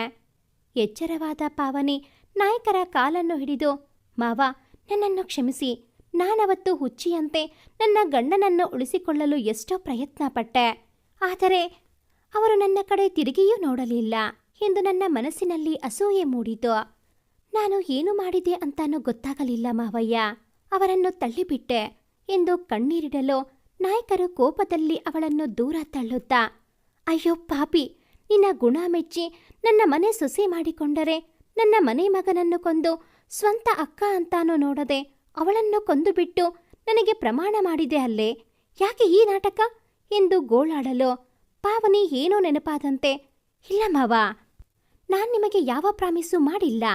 ಯಾಕೆಂದರೆ ಅವತ್ತು ಸತ್ತದ್ದು ನಾನು ಮತ್ತು ಅನೋಜ್ ಎಂದಾಗ ರಾಯರು ಶಾಕ್ ಆಗುತ್ತಾ, ಏನು, ಅಂದು ಸತ್ತದ್ದು ಅನುಪಮ ಅಲ್ವಾ? ಹಾಗಾದರೆ ಮನೆಗೆ ಬಂದು ನಿರುಪಮ ಅಂತ ಹೇಳಿ ನನ್ನ ಕೈ ಮೇಲೆ ಕೈ ಇಟ್ಟು ಭಾಷೆ ಕೊಟ್ಟು ಹೋದವಳು ಯಾರು? ಎಲ್ಲ ಗೊಂದಲ, ಏನ್ ಮಾಡೋದು ಎಂದು ಕುಸಿದು ಕುಳಿತರು. ನಾನ್ ಹೇಳ್ತೀನಿ ಎಂಬ ಧ್ವನಿ ಬಂದ ಕಡೆ ತಿರುಗಿ ನೋಡಲು ಎಲ್ಲರಿಗೂ ಆಶ್ಚರ್ಯವಾಗುತ್ತದೆ. ನಾಯಕರು ಭಗೀರಥಿ ಎಂದು ಉದ್ಧರಿಸಲು ಸಾಧನ ನಡುಗಿಬಿಡುತ್ತಾಳೆ. ಅಣ್ಣ, ನಾನ್ ಹೇಳ್ತೀನಿ ಎಲ್ಲ ಸತ್ಯ, 30 ವರ್ಷದಿಂದ ಕಾಯುತ್ತಾ ಇರುವ ಸತ್ಯ ಎಂದಾಗ ನಾಯಕರು, ಹೇಳು ಭಗೀರಥಿ, ಜನ್ಮ ಕಳೆದು ಹೋದರೂ ಈ 2 ಮಕ್ಕಳು ಅನುಭವಿಸುತ್ತಾ ಇರುವ ಯಾತನೆಗೆ ಇವತ್ತು ಅಂತ್ಯ ಸಿಗಲಮ್ಮ. ಅಂದು ಅನೋಜ್ನ ಜೊತೆಗೆ ಯಾರು ಪ್ರಾಣ ಕಳೆದುಕೊಂಡರು ಅಂತ ಹೇಳಮ್ಮ. ಈ ಅನುಪಮ ನಿರುಪಮ ಸಾವಿನ ರಹಸ್ಯ ಇವತ್ತು ಅಂತ್ಯ ಕಾಣಲಿ ಎಂದಾಗ, ಹೌದು ಅಣ್ಣ, ಎಲ್ಲ ಸತ್ಯ ಇವತ್ತು ಹೊರಗೆ ಬರಬೇಕು. ಅದಕ್ಕೂ ಮುಂಚೆ ಆ ನಿಮ್ಮ ಹಳೆ ಸಾಮಾನುಗಳನ್ನು ಇಡುತ್ತಿದ್ದ ಕೋಣೆಯ ಬಾಗಿಲು ತೆರೆಯಬೇಕು. ವೆಂಕಟ, ಆ ಕೋಣೆಯ ಕೀಲಿ ತೆಗೆದುಕೊಂಡು ಬಾ ಎಂದಾಗ ಎಲ್ಲರೂ ವಿಚಿತ್ರವಾಗಿ ನೋಡುತ್ತಾರೆ. ನಾಯಕರು, ಆ ಕೋಣೆಯ ಕೀಲಿ ಈಗ ಯಾಕೆ ಎಂದು ಕೇಳಲು ಭಗೀರಥಿ, ಸತ್ಯ ಅದೇ ಕೋಣೆಯಲ್ಲಿ 30 ವರ್ಷಗಳಿಂದ ಅಡಗಿ ಕುಳಿತಿದೆ ಅಣ್ಣ ಎಂದಾಗ ವೆಂಕಟ, ಅತ್ತೆ, ನಿಮಗೆ ವಯಸ್ಸಾಗಿದೆ, ಯಾಕೆ ಏನೇನೋ ಮಾತಾಡುತ್ತಾ ಇದ್ದೀರಿ ಎಂದಾಗ ಭಗೀರಥಿ, ಹೌದು, ನನಗೆ ವಯಸ್ಸಾಗಿದೆ. ಆದರೆ ನನ್ನ ಮಗಳಿಗೆ ಆದ ಅನ್ಯಾಯ ಸರಿಪಡಿಸಲು ನನ್ನ ಜೀವ ಇನ್ನೂ ಗಟ್ಟಿ ಹಿಡಿದು ಕಾಯುತ್ತಿದ್ದೇನೆ. ಹೋಗು, ಆ ಕೋಣೆಯ ಕೀಲಿ ತೆಗೆದುಕೊಂಡು ಬಾ, ಸಮಯ ಕಡಿಮೆ ಇದೆ ಎಂದಾಗ ನಾಯಕರು ಮಗನಿಗೆ ಹೋಗು ಎಂದು ಸನ್ನೆ ಮಾಡುತ್ತಾರೆ. ಬೀಗದ ಕೈ ತಂದ ವೆಂಕಟನಾಯಕನಿಗೆ ಅತ್ತೆ ಏನು ಮಾಡಲು ಹೊರಟಿದ್ದಾರೆ, ಈ ಹಳೆಯ ಕೋಣೆಯಲ್ಲಿ ಏನಿದೆ ಎಂಬ ಗೊಂದಲಗಳ ಸರಮಾಲೆಯಿಂದ ಅತ್ತೆ ಕೈಗೆ ಬೀಗದ ಕೈ ಕೊಡಲು ಅವರು ಆ ಕೋಣೆಗೆ ಹೋಗಿ ಒಂದು ಹಳೆಯ ಕಾಲದ ಪೆಟ್ಟಿಗೆಯನ್ನು ಹಿಡಿದು ಬರಲು ಸಾಧನ ತರತರನೆ ನಡುಗು ಬಿಡುತ್ತಾಳೆ. ಸವರಿಸಿಕೊಂಡು, ಅಮ್ಮ, ಇದು ಎಂದು ರಾಗ ಎಳೆಯುವವಳನ್ನು ಅರ್ಧಕ್ಕೆ ತಡೆದು, ಯಾಕಮ್ಮ, ಸತ್ಯ ತಿಳಿಯಲು ಅಷ್ಟೊಂದು ಆತುರನಾ ಎಂದು ಕೇಳಲು ಅವಳು ಸುಮ್ಮನಾಗುತ್ತಾಳೆ. ಅಣ್ಣ, ಅವತ್ತು ಅನುಪಮ ಮತ್ತು ಅನೋಜ್ ಹೊರಗೆ ಹೋಗುತ್ತಿರಲು ನಾನವರನ್ನು ತಡೆಯುವ ಪ್ರಯತ್ನವನ್ನು ಮಾಡಿದೆ. ಆಗ ಅನೋಜ್, ಅತ್ತೆ, ಸ್ವಲ್ಪ ಅನುಪಮ ಜೊತೆ ಮಾತನಾಡುವುದಿದೆ ಎಂದಾಗ, ನಾನು ಮದುವೆ ಬಗ್ಗೆ ಇರಬೇಕು, ಅನುಪಮ ನಿರಾಕರಿಸಲು ಹೋಗುತ್ತಿದ್ದಾಳೆ ಎಂದು ತಿಳಿದುಕೊಂಡು ಸುಮ್ಮನಾದೆ. ಅವರು ಹೋಗುವುದನ್ನು ನೋಡಿದ ನಿರುಪಮ ಹುಚ್ಚಿಯಂತೆ ನನ್ನೊಡನೆ ಜಗಳವಾಡಲು ನಾನು ಎಷ್ಟೇ ಪ್ರಯತ್ನ ಪಟ್ಟರೂ ಅವಳಿಗೆ ಸಮಾಧಾನ ಮಾಡಲು ಸಾಧ್ಯವಾಗಲಿಲ್ಲ. ಅವಳು ಏನಾದರೂ ಅನಾಹುತ ಮಾಡಬಹುದು ಎಂದು ಅವರನ್ನೇ ಹಿಂಬಾಲಿಸುತ್ತಾ ನಾನು ಹೋದೆ. ಅಲ್ಲಿ 3 ಜಗಳವಾಡುತ್ತಿದ್ದರು. ನಾನು ಮರದ ಹಿಂದೆಯೇ ಅಡಗಿ ನೋಡುತ್ತಾ ನಿಂತಿರುವಾಗ ಅನೋಜ್ ಜೋರಾಗಿ, ನನಗೆ ನಿನ್ನನ್ನು ಕಂಡರೆ ಇಷ್ಟವಿಲ್ಲ, ನಾನು ಅನುಪಮ ಜೊತೆಗೆ ಇರಲು ಬಿಡು ಎಂದು ಕೈ ಮುಗಿಯುವ ಹೊತ್ತಿಗೆ ನೀರು ಅಳುತ್ತಾ ಅವನ ಕಾಲು ಹಿಡಿದರೂ ಅವನ ಮನಸ್ಸು ಕರಗಲಿಲ್ಲ. ನನಗೆ ನನ್ನ ಕಂದ ಸ್ಥಿತಿ ನೋಡಿ ಕರಳು ಹಿಂಡಿದ ಅನುಭವವಾಯಿತು. ಆಗ ಅನುಪಮ ಮಾತನಾಡುತ್ತಾ, ನಿರುಪಮ, ನನಗೆ ಅನೋಜ್ ಬೇಕು, ನೀನು ದೂರ ಹೋಗು ಎಂದು ಅವಳನ್ನು ಹಿಂದೆ ತಳ್ಳಲು ಬಂದಾಗ ಅನೋಜ್ ನಿರುಪಮಾಳನ್ನು ಉಳಿಸಲು ಹೋಗಿ ತಾನೇ ಜಾರಿ ಕೆಳಗೆ ಬಿದ್ದ. ಆಗ ನಿರುಪಮಾ ಹುಚ್ಚಿಯಂತೆ ನನ್ನ ವಿಧವೆಯನ್ನಾಗಿ ಮಾಡಿದೆಯಲ್ಲೇ ಎಂದು ಅರಚಲು, ನೀನು ಸಾಯಿ ಎಂದು ನಿರುಪಮಾ ಅವಳನ್ನು ತಳ್ಳಲು ಹೋಗುವಾಗ ಅನುಪಮ ಅವಳನ್ನೇ ತಳ್ಳಿಬಿಟ್ಟಳು. ನಾನು ಶಾಕ್ನಿಂದ ಪ್ರಜ್ಞೆ ತಪ್ಪಿ ಬಿದ್ದುಬಿಟ್ಟೆ. ನನಗೆ ಎಚ್ಚರವಾದಾಗ ನನ್ನ ಮಗಳ ಅಂತಿಮ ಸಂಸ್ಕಾರ ಮುಗಿದಿತ್ತು. ನನ್ನ ಮಗಳನ್ನು ಕೊನೆಯ ಬಾರಿಗೆ ನೋಡುವ ಅವಕಾಶ ನನಗೆ ಉಳಿಯಲಿಲ್ಲ. ನನಗೆ ಅನುಪಮ ಪೂರ್ಣ ಕಥೆಯನ್ನು ತಿರುಚಿ ಮನೆಯಲ್ಲಿ ಬಣ್ಣ ಕಟ್ಟಿ ಹೇಳಿದ್ದಾಳೆ ಎಂದು ತಿಳಿದಾಗ ಅವಳನ್ನು ಸಾಯಿಸಬೇಕು ಅನ್ನೋವಷ್ಟು ಕೋಪದಿಂದ ಅವಳನ್ನೇ ಹುಡುಕುತ್ತಾ ಹೋದೆ. ಅವಳು ಪೊಲೀಸ್ ಜೊತೆಗೆ ಮಾತನಾಡುತ್ತಿರುವುದನ್ನು ನೋಡಿ ಮರೆಯಲ್ಲೇ ನಿಂತುಕೊಂಡೆ. ಈ ಪಾಪಿ ಅವನಿಗೆ ಸ್ವಲ್ಪ ಹಣ ನೀಡಿ ಈ ವಿಷಯ ಇಲ್ಲಿಗೆ ಮುಗಿಸಲು ಬೇಡಿಕೊಳ್ಳುವುದನ್ನು ನೋಡಿ ನನಗೆ ಇವಳು ನನ್ನ ಮಗಳ ಎಂದು ಹೀಸಿಗೆ ಎನಿಸಿತು. ಮರುದಿನ ಯಾರೋ ಒಬ್ಬ ವಿದೇಶಿ ಮನುಷ್ಯ ಇವಳಿಗೆ ಏನೋ ಕೊಡುತ್ತಿರುವುದನ್ನು ನೋಡಿ ಅವಳ ಬಳಿ ಬಂದಾಗ ನನ್ನ ನೋಡಿ ಗಾಬರಿಯಲ್ಲಿ ಆ ವಸ್ತುವನ್ನು ಮುಚ್ಚಿಡಲು ಆ ಹಳೆಯ ಕೋಣೆಗೆ ಹೋಗಲು ನಾನು ಮರೆಯಲ್ಲೇ ನಿಂತು ನೋಡಿದೆ. ಇವಳು ಆಚೆ ಬಂದ ನಂತರ ನಾನು ಹೋಗಿ ನೋಡಲು ಆ ಫೋಟೋಗಳು ನನಗೆ ತಲೆ ತಿರುಗಿದಂತಾಯಿತು. ಈ ಪಾಪಿ ಅಣ್ಣನಿಗೆ ಮಾತು ನೀಡಿ ಈ ಪ್ರಕರಣ ಮುಚ್ಚಿ ಹಾಕುತ್ತಿದ್ದಾಳೆ, ಎಲ್ಲರಿಗೂ ಮೋಸ ಮಾಡುತ್ತಿದ್ದಾಳೆ. ನಾನು ನೇರವಾಗಿ ಅವಳನ್ನೇ ಕೇಳಲು ಅವಳು ಭಯದಲ್ಲಿ ಮನೆ ಬಿಟ್ಟು ಓಡಿ ಹೋಗುತ್ತಿರುವಾಗ ನಾನು ಹಿಂಬಾಲಿಸಿದೆ, ಇವಳಿಗೆ ಶಿಕ್ಷೆ ಕೊಡಿಸಬೇಕು ಅಂತ. ಆದರೆ ದೇವರೇ ಇವಳಿಗೆ ಶಿಕ್ಷೆ ಕೊಟ್ಟ. ಯಾವ ಬೆಟ್ಟದ ತುದಿಯಲ್ಲಿ ನನ್ನ ನೀರುವನ್ನು ಕೊಂದಳೋ ಅದೇ ಬೆಟ್ಟದಿಂದ ತನ್ನ ಪ್ರಾಣ ಕಳೆದುಕೊಂಡಳು ಎಂದು ನಿಜ ಹೇಳಿ ಮುಗಿಸಿದ ಭಗೀರಥಿಯನ್ನು, ಸಾಧನ ಯಾಕಮ್ಮ ಸುಳ್ಳು ಹೇಳುತ್ತಿ?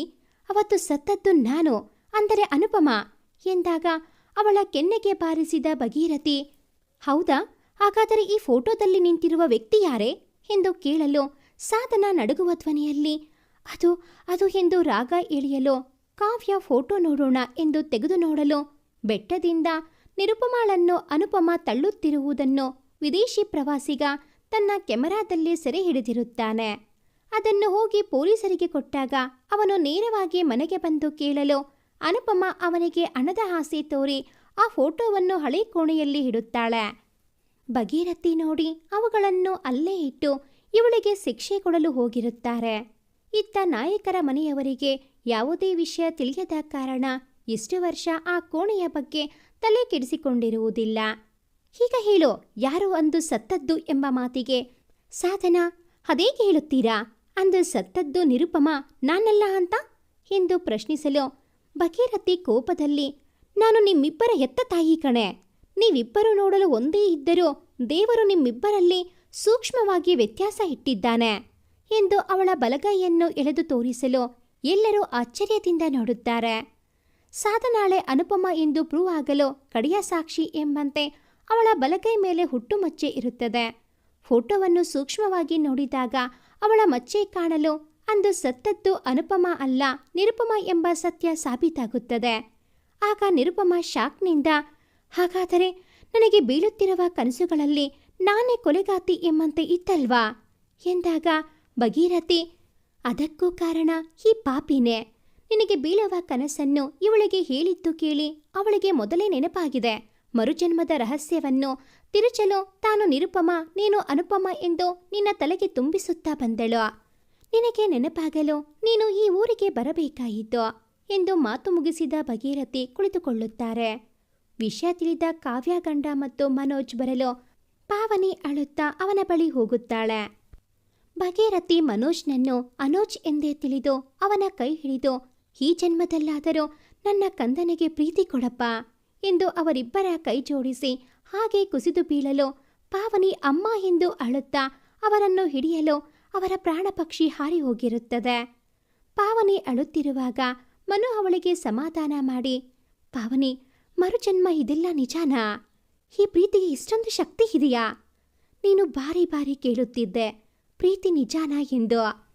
ಇಂದು ನನಗೂ ಅದೇ ಪ್ರಶ್ನೆ ಪಾವನಿ, ಈ ಪ್ರೀತಿ ನಿಜಾನಾ ಎಂದಾಗ ಪಾವನಿ ಅವನನ್ನು ತಬ್ಬಿಕೊಂಡು ಹೌದು ಎಂದು ಸಂತೋಷದಿಂದ ಕಣ್ಣು ಮುಚ್ಚಿ ನೆಮ್ಮದಿ ಕಾಣಲು ಸಾಧನ ತನ್ನ ತಪ್ಪಿಗೆ ಶಿಕ್ಷೆ ಪಡೆಯುವ ಸಲುವಾಗಿ ಮತ್ತೆ ಆ ಬೆಟ್ಟದ ಕಡೆ ಹೊರಟವಳನ್ನು ತಡೆದ ಪಾವನಿ, ಮುಗಿದು ಹೋದ ಜನ್ಮದ ಬಗ್ಗೆ ಈ ಜನ್ಮವನ್ನು ಹಾಳು ಮಾಡಿಕೊಳ್ಳುವ ಮೂರ್ಖತನ ಬೇಡ ಎಂದಾಗ ಸಾಧನ ಕಣ್ಣೀರು ಒರೆಸಿಕೊಳ್ಳುತ್ತಾ ಹೊರಟು ಹೋಗುತ್ತಾಳೆ.